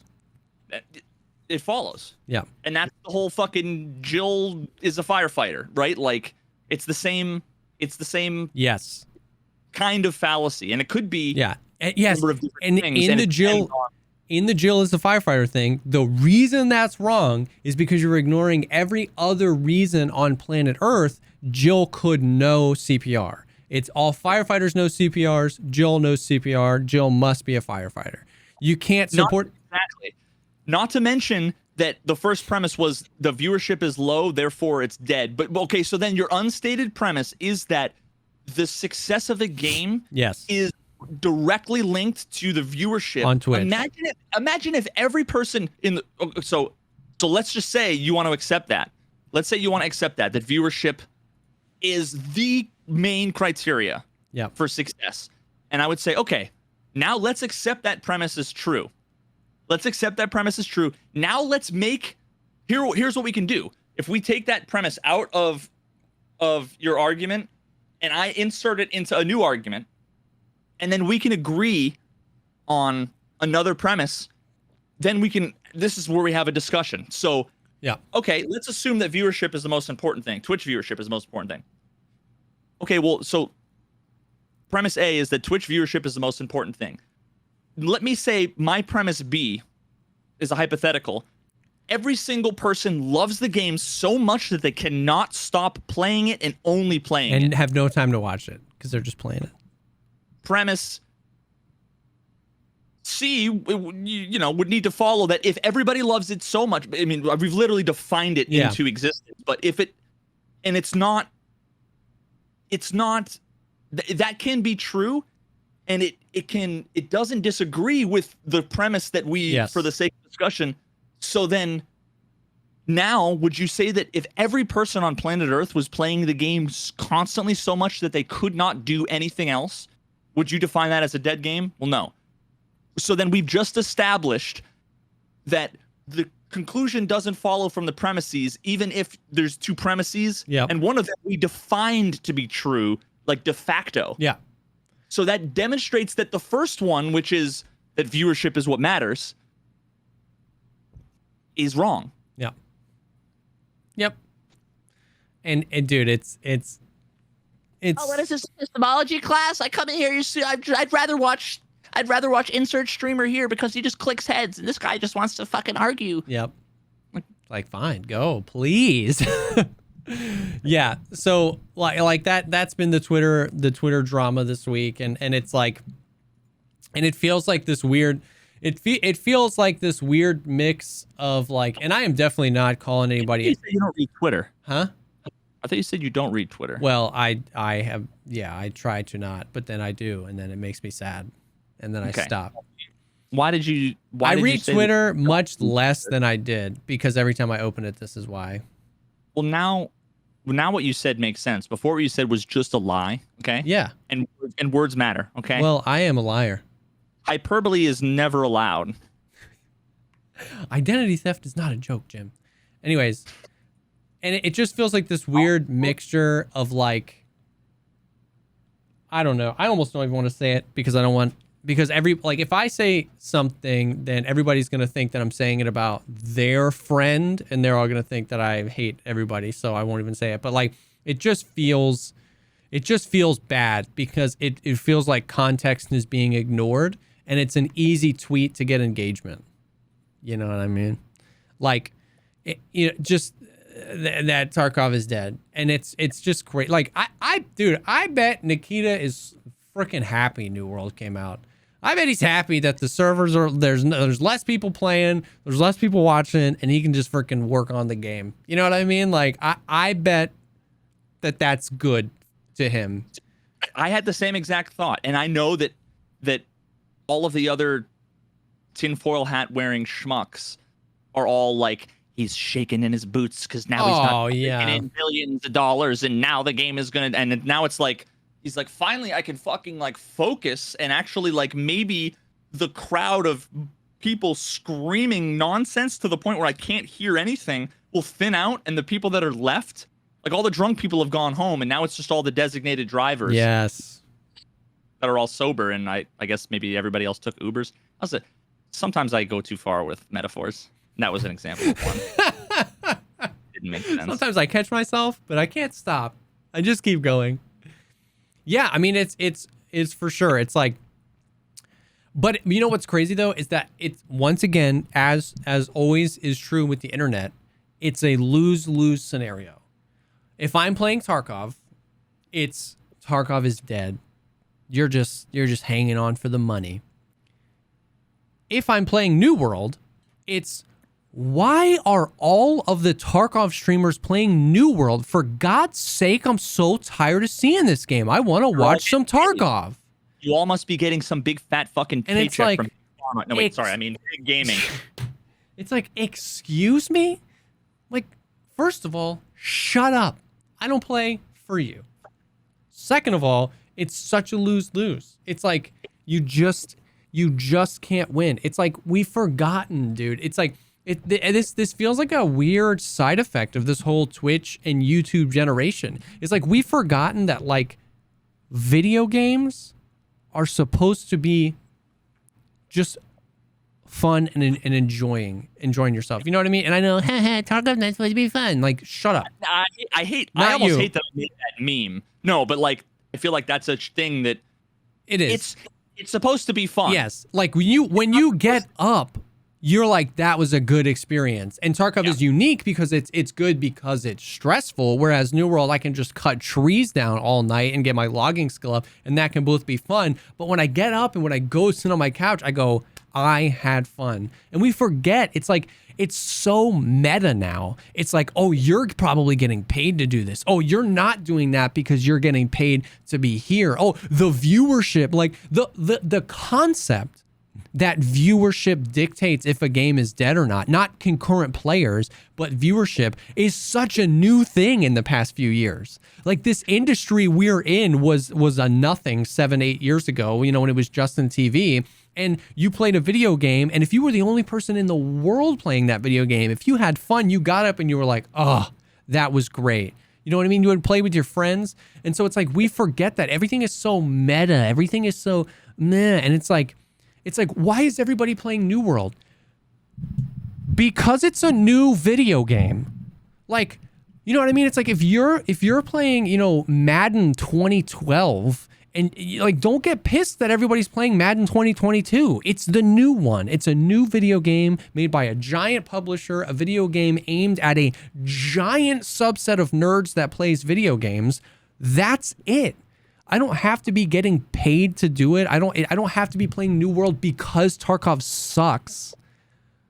I'm just it's not more complicated than that. You know what I mean? And it just, my brain explodes, because if I'm playing Tarkov, I'm a shill that's trying to keep the game alive and prop it up, and it's a garbage game, and why are you playing it? And what's crazy is that the logic, they never see it, but the logic always turns back on them. Why are you playing this game? It's dead. You're the idiot here, because I'm playing it because I'm having fun. You're doing something that's not fun to you willingly. You're the idiot. Stop watching the game. Why are you in a category watching someone ostensibly that you don't enjoy? If you're watching the game, nobody's playing, you're stupid. I'm playing a game because I'm having fun. And then on the flip, the logic turns on them too. I'm so tired of seeing this New World game. Why can't I watch Tarkov? You're the stupid one. The category is full of people streaming it, or it's probably on your computer. Go play Tarkov or go watch Tarkov. Get out of here. Everything is about you, though. Exactly. So the logic always flips on them, but they never see that. And I don't want to be telling people that they're idiots all day, so I don't. And it's just like, you're better than me. It's not this like meta crazy thing. Like, sometimes we're just playing video games to have fun. And I am personally so okay with Tarkov viewership and concurrent player base being down because there's context. Because one of the biggest companies in the entire world put out a game that's one of the biggest games in the world right now. There were 700,000 people playing on launch day. Playing, not watching. There were like 900,000 people watching. Twitch drops, right, too, which is another... Yes, correct. And so people look at the giant spike, and they, you know, some people attribute it to drops. Some people just think that, like, oh, that's when I got into it, so I don't know that it was drops. Yeah. So then when there's no drops and then something else has drops. Exactly. And then you're like, it's dead. On, because drops should only boost viewership in this one game and no other games 100%. Ever for the rest of our lives. So it's like, I mean, no, go ahead. I was just gonna say, and MMOs are like this weird thing that, like, I feel like MMOs touch the most amount of gamers. Like, you had Asmongold, who's an MMO player, playing New World with 80,000 viewers, and you had Shroud, who's notoriously an FPS gamer, playing with 120,000 viewers, playing New World. You know what I mean? Like, a lot of Tarkov guys, like, the reason everybody's complaining that the Tarkov guys, a lot of these Tarkov guys, people have only ever seen them play tactical shooters, 0 Hour, Hunt Showdown, and Tarkov. And all these guys are on New World. Like MMOs uniquely touch the most amount of nerds, you know what I mean? Whereas, like, a lot of us just get excited about it. So it's the biggest company in the entire world launching a game in a category that's super stale, that almost every single gamer in the entire world loves, with the full weight of Twitch drops behind it, because the company that owns Twitch is the company that made the damn game. But so every other game in the world's got to be dead. You know what I mean? And it's just like, and I'm chastised for playing this very popular game that seems to be fun. You know what I mean? It's like, dude, it's... And then you look at... But it's even more complicated than that, right? Because then you look at other streamers who might have gotten, for whatever reason, popularity boosts in Tarkov fairly recently, that were doing better, you know, like crazy numbers, like really good numbers, like, you know, over 1,000 concurrent viewers every day. And then they switched over to play New World, and they were at 150 viewers. Yeah. And people are like, wow, your stream's dead. And it's like, well, I just switched to something else. And then they switch back to Tarkov and they're at 400. And it's like, it has nothing to say about them. Yes. Just how fickle and everything these audiences are. Yeah. You know, that all of this shit can happen. How you can have, you know, Shroud come back and, you know, he can play whatever the fuck he wants and get a bajillion viewers. You can get, you know, Landmark can switch games and go from, like, people look at numbers and they put them in categories. So if Landmark's at 8K or he's at 2K, people just look and they see he's the top at a top percentage. Yeah. Whereas, you know, he would probably, if he switched games and went to 2K, he'd probably be like, you know, 2K is great. But at the same time, he would probably be, and I'm not speaking for Landmark, if it were me, let's say. Yeah. You're looking at that and you'd be like a little bit self-conscious about like, man, I wish I get that number up. I'll play a different game, maybe try to get that numbers up, you know, right? But other people are still looking at everybody else and talking comparatively. Yes. Just like, oh God, it's a fucking, the internet sucks, dude. And if I could go back in time, I would prevent Al Gore from being born. If I could go back in time and I could do one thing in history, it wouldn't be like buy Kodak stock or whatever in like 1910. It would be find Grandma, like Mima and Peepaw Gore. And I would gore them. Whoa. You know what I mean? I'm saying I would be his dad. Daddy. I love today. I got in a fun discussion with some rando on fucking YouTube, and I shouldn't have even wasted my time. I should have known like this weird like Peepo jerk off cartoon of like Iron Man or whatever the fuck his avatar is. He's probably like 11. Yeah. But he didn't talk like he was 11. Like, he had good spelling and grammar, and he seems like an adult, but he's just an idiot. But he was commenting on my ping abuse video when I had a conversation with One Peg in September 2019. Yeah. 2 years ago. I'm getting comments on that video, basically saying how his whole thesis was how I am like, what authority do I have to be lecturing One Peg and basically shilling for BSG? Of course. And it was like, first of all, I can tell by the context of what he was saying that he doesn't know that me and One Peg are friends. Yeah. Like, he thought that it was just me up in my ivory tower. Yeah. It's like we're not equals and we're not friends, just having a conversation. I was just basically asking him questions and playing devil's advocate and, you know, whatever. I mean, I was being like critical, you know, responding to a video, but it was a fucking discussion between friends. And also saying that I'm defending BSG's netcode is like, do you know who you're talking to? That's like saying Veritas is a flat earther. Like, have you met this guy before? Like, it's like I am the guy who, and this isn't even like something that like I think is like I should be rewarded for, that I'm proud of, but it's like I am the most outspoken constructive criticizer, outspoken, logically in the world. Like, I'll say that. I don't know of anybody that's done, other than Battle Nonsense 3 years ago, and he's not a Tarkov guy. Nobody else has come close to doing any amount of sort of analysis or discussion or whatever. Sure. So, and my conclusion has always been it's dog shit.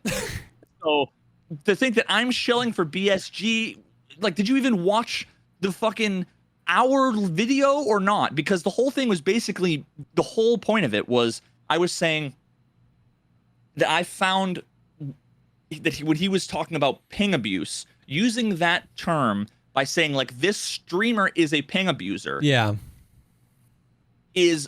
Was unfair, because it's assuming it's like whether you're knowingly cheating versus you know, like assuming intent. It's assuming that you know what they're doing and why they're doing it. Yeah. And you can judge them based on that. So all I was trying to do was basically defend some other streamers, that there are streamers that would cover up the ping box because their ping would spike once an hour and then they would just get fucking like death threats from people. Yeah. Because you are a ping abuser because maybe they had sketchy internet, or maybe they lived in another country that, you know, didn't have the same service selection you have when you're in like New Jersey or something. Yeah. And then there are other people that would cover up their ping even if it wasn't even like high or showing. Like there were days where like people would have the thing just to say it might show if it's 50 or 60. I want to see my FPS count and I want to see the stuff, but I don't necessarily want to give people context as to maybe where, because they know where I am. You can triangulate, figure out where there's a million other reasons why, including that it's maybe they are in the EU and maybe they stream during peak hours in North America, and so they just want to be able to have some action. Or maybe they're just playing with their friend. Maybe they just want to play a video game with their friend. When I played with Pestily, I don't remember who connected with who. I mean, this was like 2 years ago. I'm sure one of us had fucking a bajillion ping. So which one of us was purposefully exploiting to gain an advantage in a competitive game? Which one? I was just fucking playing with my friends. And honestly, it didn't help me because everybody was like, So then there's the idea that like just having high ping doesn't always in every case give you an advantage. But instead, that whole discussion gets boiled down to you are defending battles. You're belittling one peg to defend Battlestate's netcode. It's like, it's I believe the term that best describes it is fractally wrong. I mean, fractal wrongness is the state of being wrong at every conceivable scale of resolution. That is, from a distance, fractally wrong person's worldview is incorrect. And furthermore, if you zoom in on any small part of that person's worldview, that part is just as wrong as the whole. Like, you're wrong on every fucking level. Your premises are wrong. Your conclusion is wrong. Your conclusion wouldn't even follow from the premises if they were true, and they're not true. Dude. So whenever I've been like, you're fractally wrong, nobody, I guarantee like one person has ever understood the context of that. They probably thought I was making like a Battlestar Galactica reference. Practically wrong. That's incredible. Debating a person who is fractally wrong leads to an infinite regress, as every refutation you make of that person's opinion will lead to a rejoinder full of half-truths, leaps of poor logic, and outright lies, which requires just as much refutation to debunk as the first one. So that's why I'm looking at the Rational Wiki. It's actually a really good website. They refer to the Gish Gallop. There's I think he's a young Earth creationist. He says the world is like 4,000 years old. I think that's Dwayne Gish. I forget now. But the Gish Gallop is the debate tactic where it's like, wrong premise, A, B, C, D, E, F, G, H, I. I'm going to lie about something. I'm going to be disingenuous about something else. Therefore, this is the conclusion, and you can't say it. And otherwise, if you do have anything against it, you're a racist. You're like, where the fuck do I begin? There's just so much. They're like, and you're just sitting there like, what the fuck? And everybody else, all the morons, are doing that whole like, like, he's fucking dead. Dude, drooling. You're like, I don't even know where to fucking begin. And they're just like, posture and confidence can get you a long way in debating somebody. You know what I mean? Like, and your rate of speech. So practically, Tarkov is not a dead game.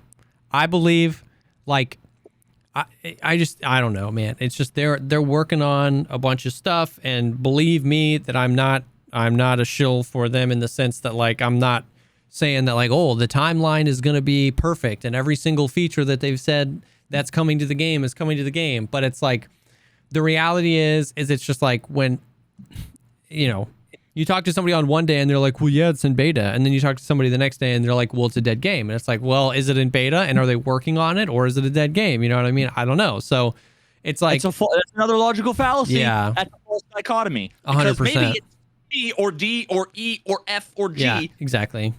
So it's like, I feel like at the end of the day, it's just like so many less people care about your opinion than you think. So many less people care about my opinion. Like this isn't a you. It's just like I don't need to on this podcast ensure Veritas that you know my thoughts on Roblox. That's not necessary. Like if you like, I mean, wait a minute. I'm gonna need you to tell me what you know think what I about mean? Roblox It's like before this episode's the over. world can just exist where if you are not liking Tarkov or having fun, you just stop playing it and interacting with it and then come back to it later if you want to. Like, but that doesn't make any sense. It's just if you assume that you are in the Truman Show and everybody's yeah, like, the oh world my God. revolves around you literally and figuratively.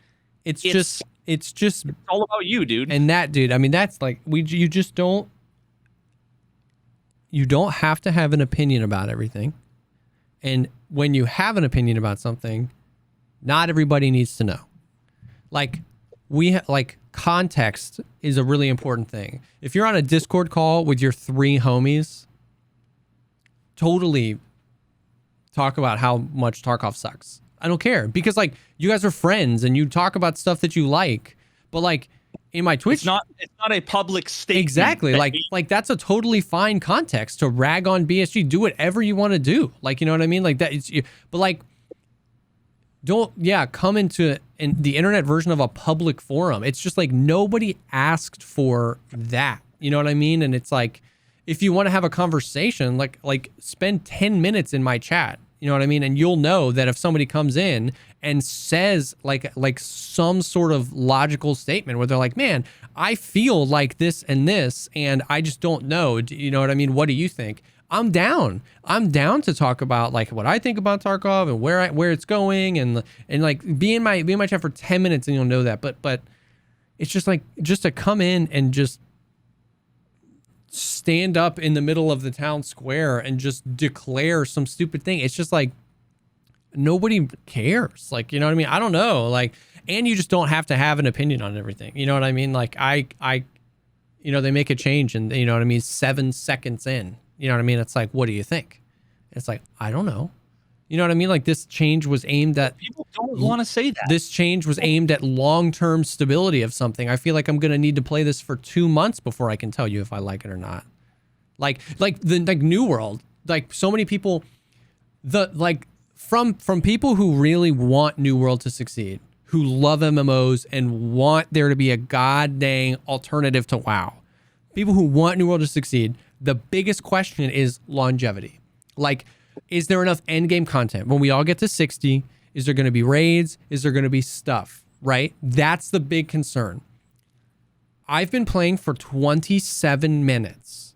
What do you think about New World? Like, I love it. I'm 20 minutes in. I just got through the tutorial. I'm in the honeymoon phase.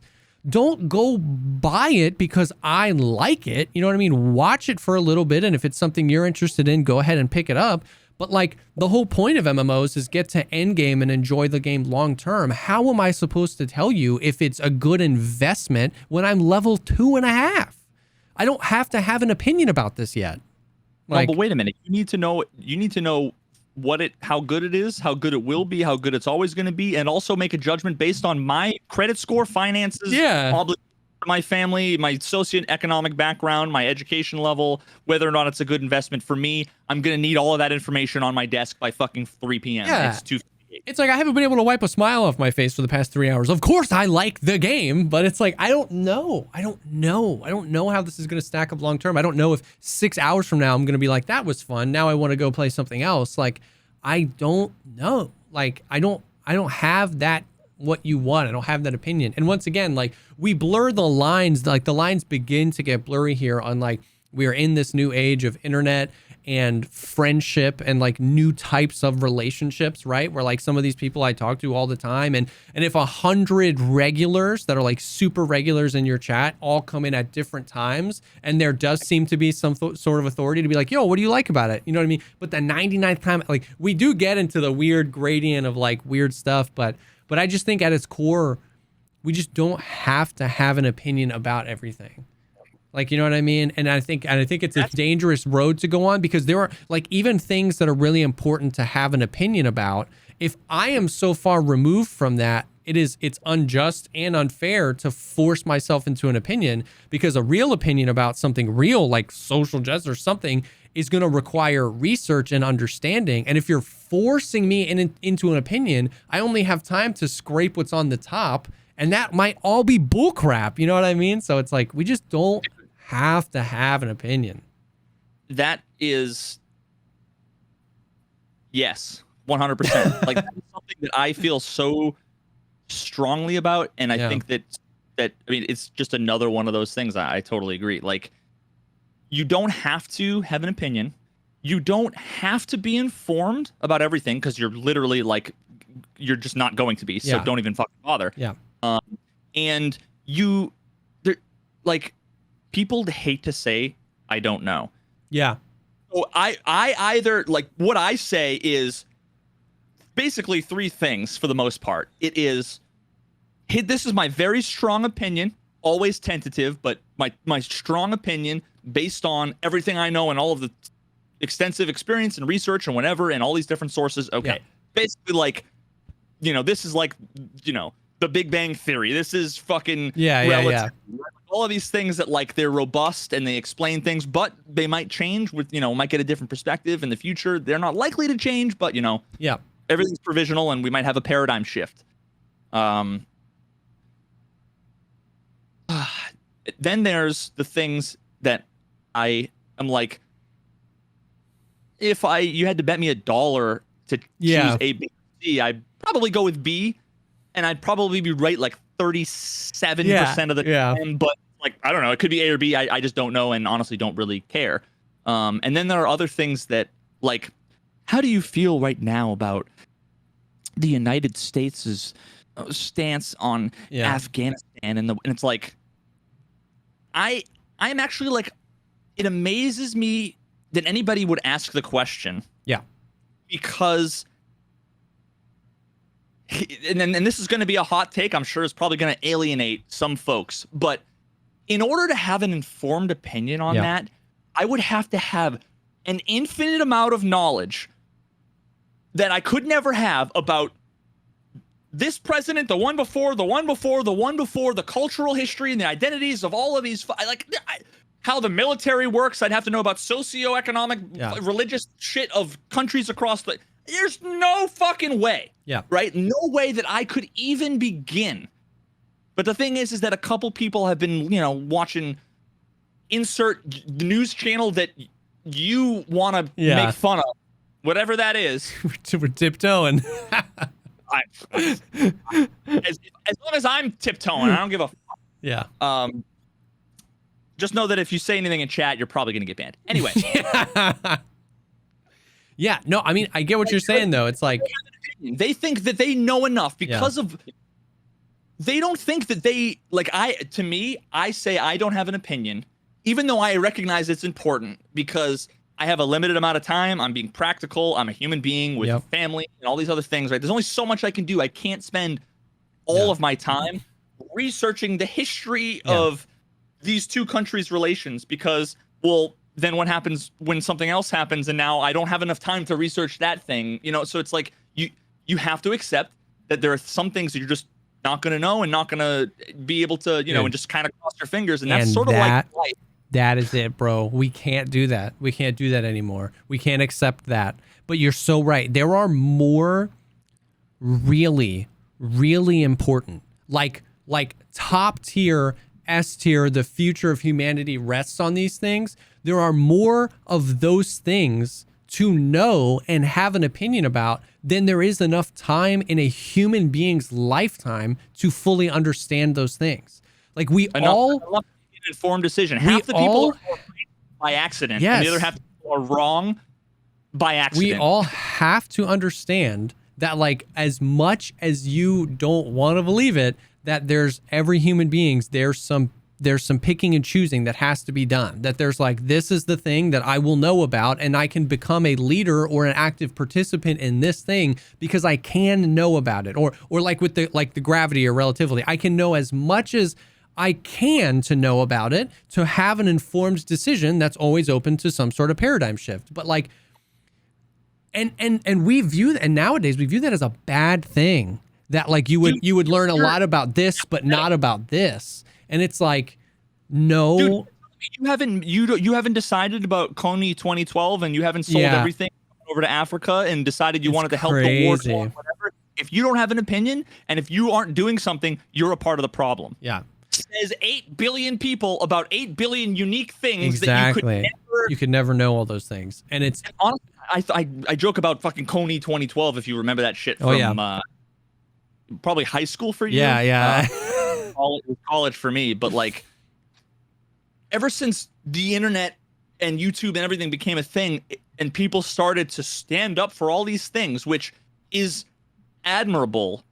Whatever you want to do, as long as it's for the right reasons and whatever, it's by all means delve into the things you're interested in, but just don't shame other people for either having a different opinion than yours, unless it's harmful or whatever, then you can shame them. But if it's just because it's outside of their scope of their time and 100%. effort and experience, then just fucking be okay with that, right? Yep. Like, and so that's why when I'm answering questions, I'm either like, this is it, or I'm like, I think probably this, but I don't fucking know. Yeah, or I don't know. I absolutely don't know.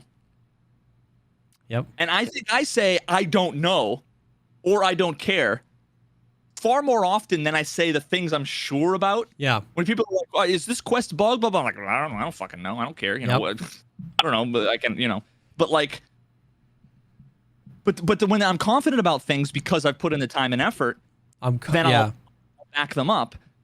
That everybody, now the person that would give me shit and say that I think I'm a know-it-all and I can never be wrong and I have to know everything and I got to be the smartest guy in the room.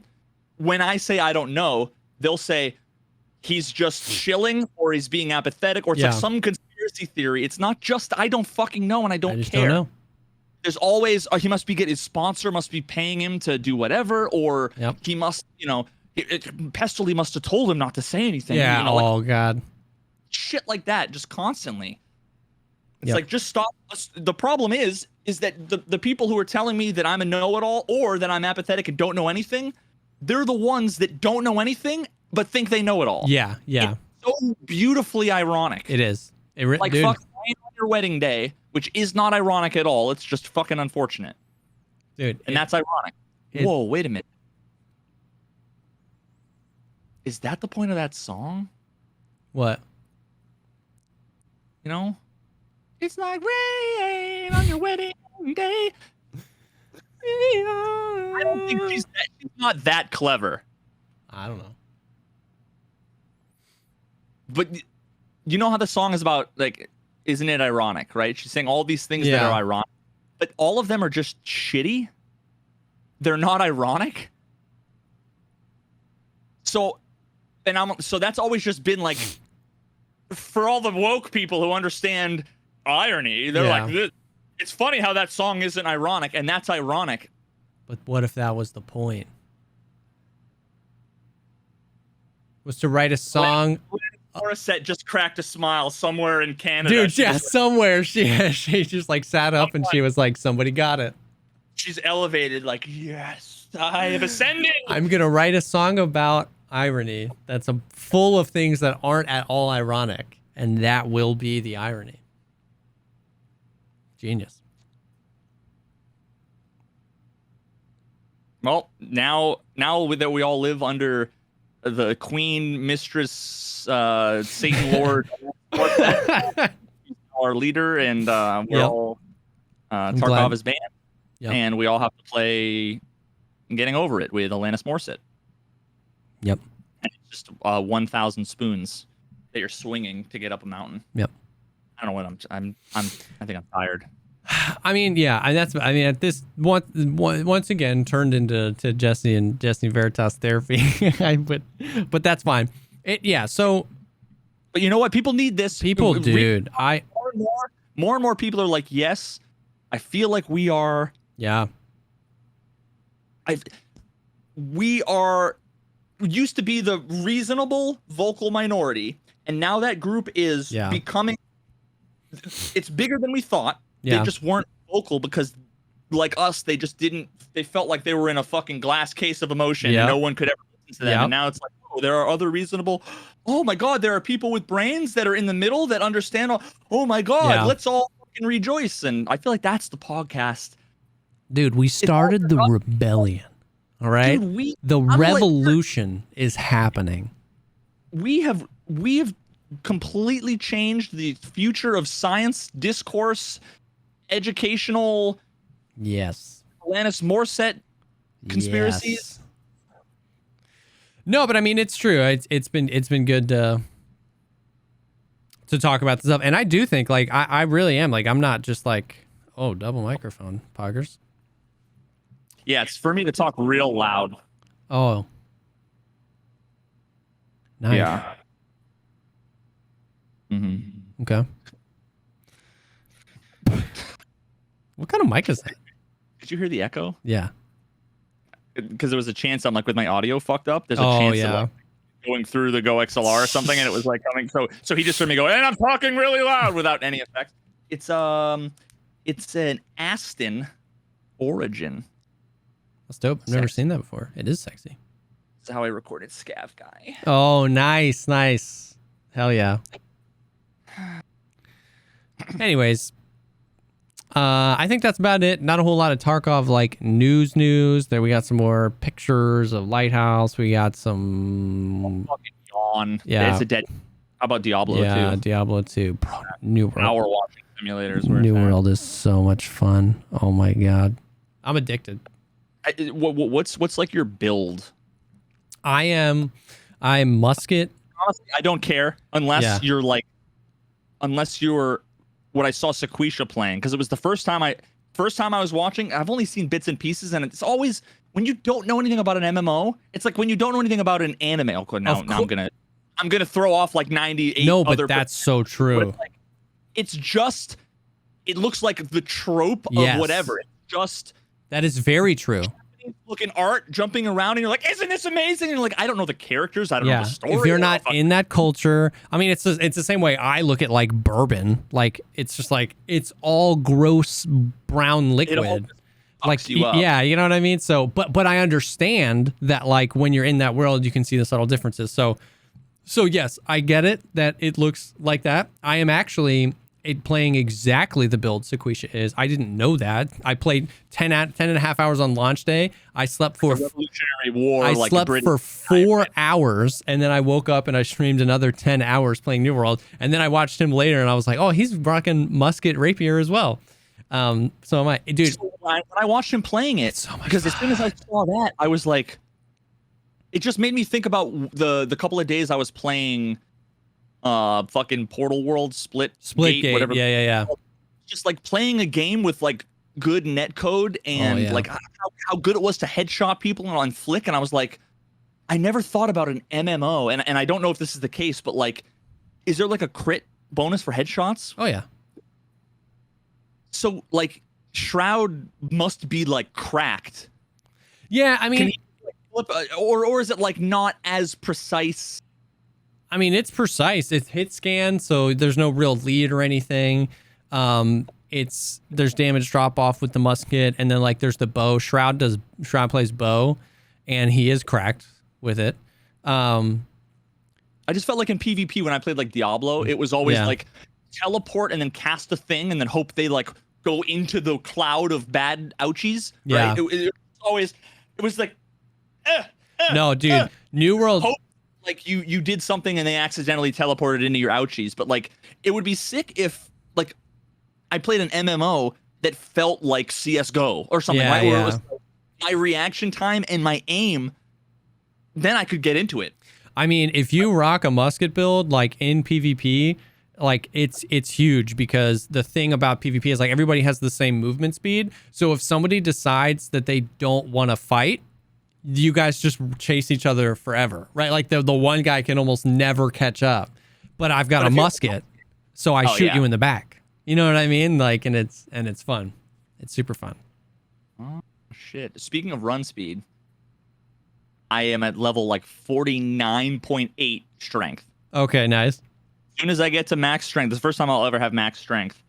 I'm planning on doing some thorough testing, because I have historically feel like I've been the only person in the world that's like I feel like strength is just doesn't do anything. It's like meaningless. Yeah. And the fact that like most people disagree with me, it means one of two things. Either I'm gonna convince a bunch of people of something that that they all agree with me, and I'll be right about, and that's cool. Or I'm gonna have my mind completely changed about the significance of something that in 3 years not once occurred to me. Yeah. So like I'm so excited to like side by side, and I have a picture in my head about what this video is gonna be, because my hypothesis is that strength is not significant. Yeah. And I'm happy to have that be disproven. But like what I want to do is I'm gonna have, there be like like on factory, those boilers. Yeah. Like a gap in between that's like 10 feet or whatever. I'm gonna have like a dude run full speed and then just like count the frames and see if it's like, max strength guy did it in 11 frames. Level 1 guy did it in 13 frames. Yeah. So what you're saying is that those 2 frames are going to make a difference. And then one of those, I'm also going to show a 17 frame freeze, stutter, teleport. Which do you think is more significant? And then I want to have the players, like, I'm going to find the exact pixels of the screen with the cameraman perfectly so that he can jump in place. And then I'm going to go into a different raid with the same thing and record it with the other guy. And I'm going to do like 50% opacity. And I want to see them jump and have it be like 2 inches higher. Yeah. Or who knows? It would be crazy if all of a sudden it's like, boing, or like, it's like, and the other guy's like, wicked slow. That would also be, to me, the only meaningful outcome is if there's a drastic difference. Yeah. Because if there's not a drastic difference, that proves my point. Yeah. Well, yeah. No, and I'm super excited to see that video. I think it's great. I think it is in the middle. I think it's more significant than you think, but not significant enough at all to be something that gets complained about. I think the elite, I guess, is the So in which ways, I guess, I think the elite perk is kind of bogus. Okay, so the elite perk, I think that's what a lot of people get hung up on as well. So that is nothing weighs anything. Okay, so not nothing. Now, I would agree with you that if anything, the elite perk is probably the most significant part of it. But when people complain about they're complaining about fairness, success, they're complaining about the guys running around jumping, jumping, and they're impossible, like flanking and doing all these tactical things. And then again, a lot of this happens in my head because I'm like trying to plan forward, but I'm like, so when I show you the video where they're 2 pixels apart, or when I show you the video and I say, which one was max level strength? Or if I show you a clip and I say, actually, this would be really fucking good. I'm going to do that. I'm going to show a bunch of things side by side and then a few things with no context. And I'm going to say, was that max strength? Bro. Or was that level 1? You know what you should do? No.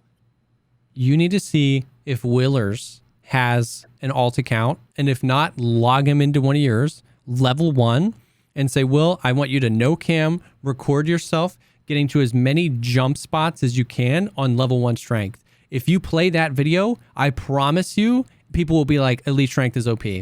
Day 1 of the wipe, level 1 strength. Will can get to so many places that nobody thinks is possible.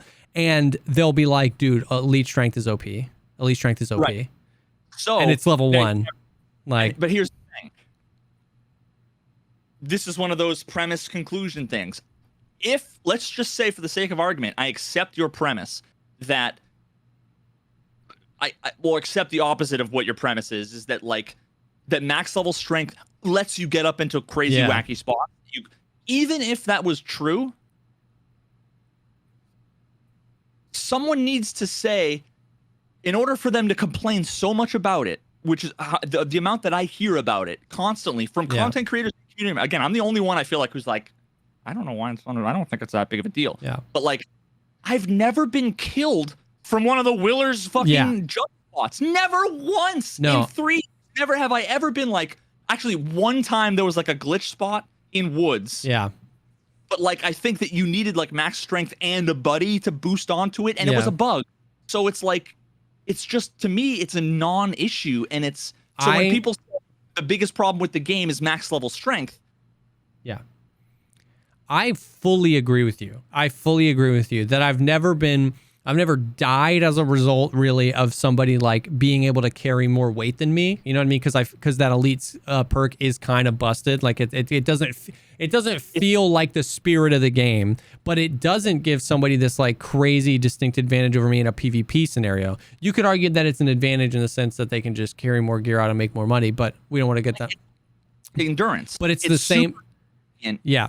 But it's the same thing, like you were saying, with the movement speed and the jump height.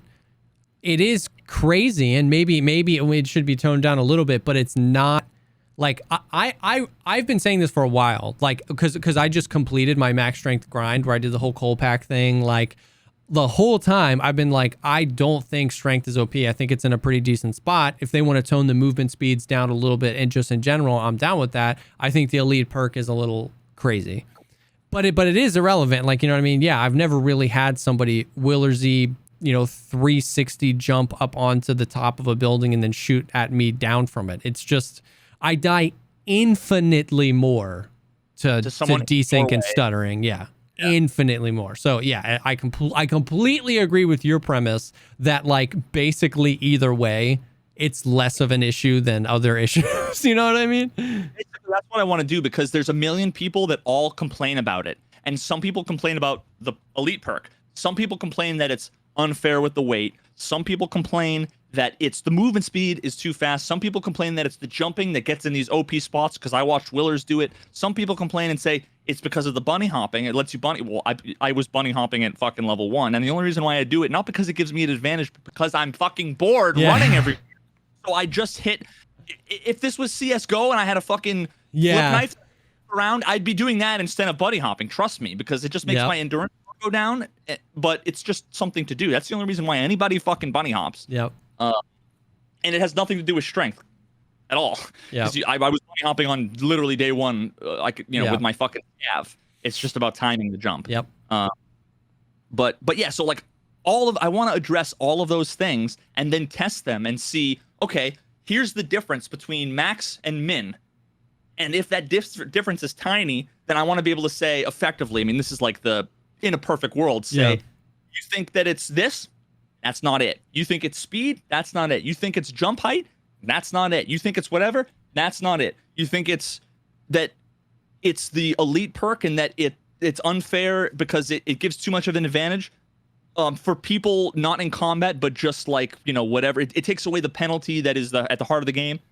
Yeah, that's probably true, and that's a subjective opinion that you're willing to have. Like, have that discussion with Nikita, by all means. Yeah, that's subjective. But when people are saying objective things like it's ridiculous, and I can say, okay, does ridiculous and unfair mean 1 frame, 2 frames? Yeah. So ridiculous that if I didn't tell you which one it was, you'd be able to tell. Yeah. If you can't tell, then that, in my opinion, that fucking proves it, right? 100%. Like, yeah. So that's what I'm kind of hoping to do. Dude, that's great. That's super great. I'm excited. I'm excited for the video. Yeah, let's hope I can play Tarkov enough to get a level 51, right? 51, yeah. Yeah, dude, so I gotta get the coal packs, man. Just go into a raid with enough coal packs on you to make sure that you're overweight going in. I'm overweight going in with most of the time. Yeah, with just your kit. Well, because I've got the docs case full of SAS drives. Oh, okay, yeah. But I mean, even that, it's leveling up fast. It's just like whether or not I can fucking play Tarkov. The game. I gotcha. The only quests I have left are 9 to 12 fucking cultist knives. Woof. Which I haven't found cultists yet, except for one time. Eliminate Sturman 14 more times. Eliminate Killa 95 more times, and then Collector. Yeah. Which is like, and all I need is I need the Loot Lord plushie, and I need the Evasion armband, and I just figure I'll get it in a scav case at some point between now and 71. Statistically speaking, I'm gonna get it in a Moonshine scav case. It's my guess. So that I just consider that quest done until I get the levels. Yeah. I'm level 56, so it's going to be literally fucking never. But so there's just nothing for me to do, especially because if the loot's bugged on the maps that I like to go to, like on labs or whatever. Yeah, it's harder to find the will. All I can do, the only enjoyable way to play right now is go to labs and try to farm raiders and just hope you don't get the one that throws 800 nades literally in your esophagus. And you just cheese them, grab their gear, get a bunch of headshots so you get a bunch of XP so then you can get out. Because otherwise, there's nothing to loot. Yep. If the raiders fucking you or you come across literally any other player, yep, I'll lose. So, yeah, I just got to figure out. Maybe I'll just fucking do viewer kits like over and over and over again. Bro, that is... I've been doing those too, man. It's just it helps. It helps. That's all. It helps. Yeah. It's wild. It's wild. I'm excited to play it though. I haven't played it in a few days. And I'm excited. Excited to go click on some noggins. Actually probably just die a lot, but it's fine. Do you want to do any fucking raids? I did make plans with a homie, but I don't know. You made plans with a homie. Go make plans. Go do your thing. I was like, if you want to do threes can kind of get crazy sometimes. I'm trying to fuck that. I know, dude.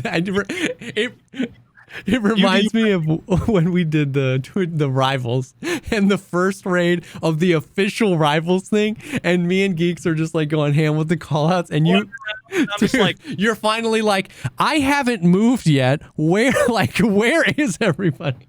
I remember that so vividly. Just sitting in reserve at the end of the hallway where the little ramp into the window is, and I'm just like above marked room, and I'm like, I just hear 17 sets of footsteps, and I have a mental map, and then I'm trying to match that up with 2 different people's comms and call outs that I don't know. So it's like Jesse said he's next to the orange scorpion.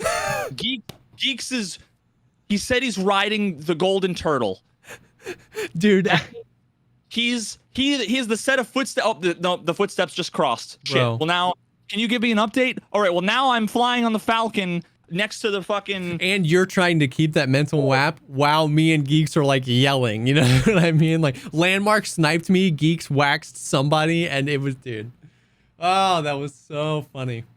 Yeah, you go have fun. We should definitely one of these days, if you're playing solo or whatever, hit me up. I'm super down. We need to do more, just to take it serious, like less seriously. 100%. Just to dick around and banter and whatever. Dude, 100%. Yeah, we'll game soon. Absolutely. You like this video if when I asked Jesse out on a date and he said he already had a date with somebody else, if you all were like, oh. You know that obviously I'm fucking joking. Yeah. I don't care at all. Hey man, you want to hang out later? You know that it's like everybody just collectively was like, ooh. Shit. Oh my gosh, dude. Oh, I love it. Smash the like button, hit the subscribe button, and check out my TikTok that I haven't made yet. Oh, bro. Every time I see a TikTok that's like, just the, satisfying TikTok, pressure washing, whatever, I'm like, bro. I recorded 4 hours of footage today that I filled up my hard drive on my gaming PC, which I have never done before, and just need to upload it. Yeah. No, that's so funny. Gonna happen. But yeah, thank you guys for coming. Dude, it was nice. We didn't do an episode last week. Some IRL stuff came up. You're on vacation. It's encouraging. We have so many people this week. We're like, yo, when is the podcast coming out? I need it. And I was like, bro, I love you. We know we don't have one, but I promise we're back Thursday. So it feels good. Thank you guys for enjoying this content. It's super fun. So all the platforms will be out there on Monday. Thanks for hanging with us, and we will see y'all in the next one. Tarkov's dead. Tarkov is dead. It's dead.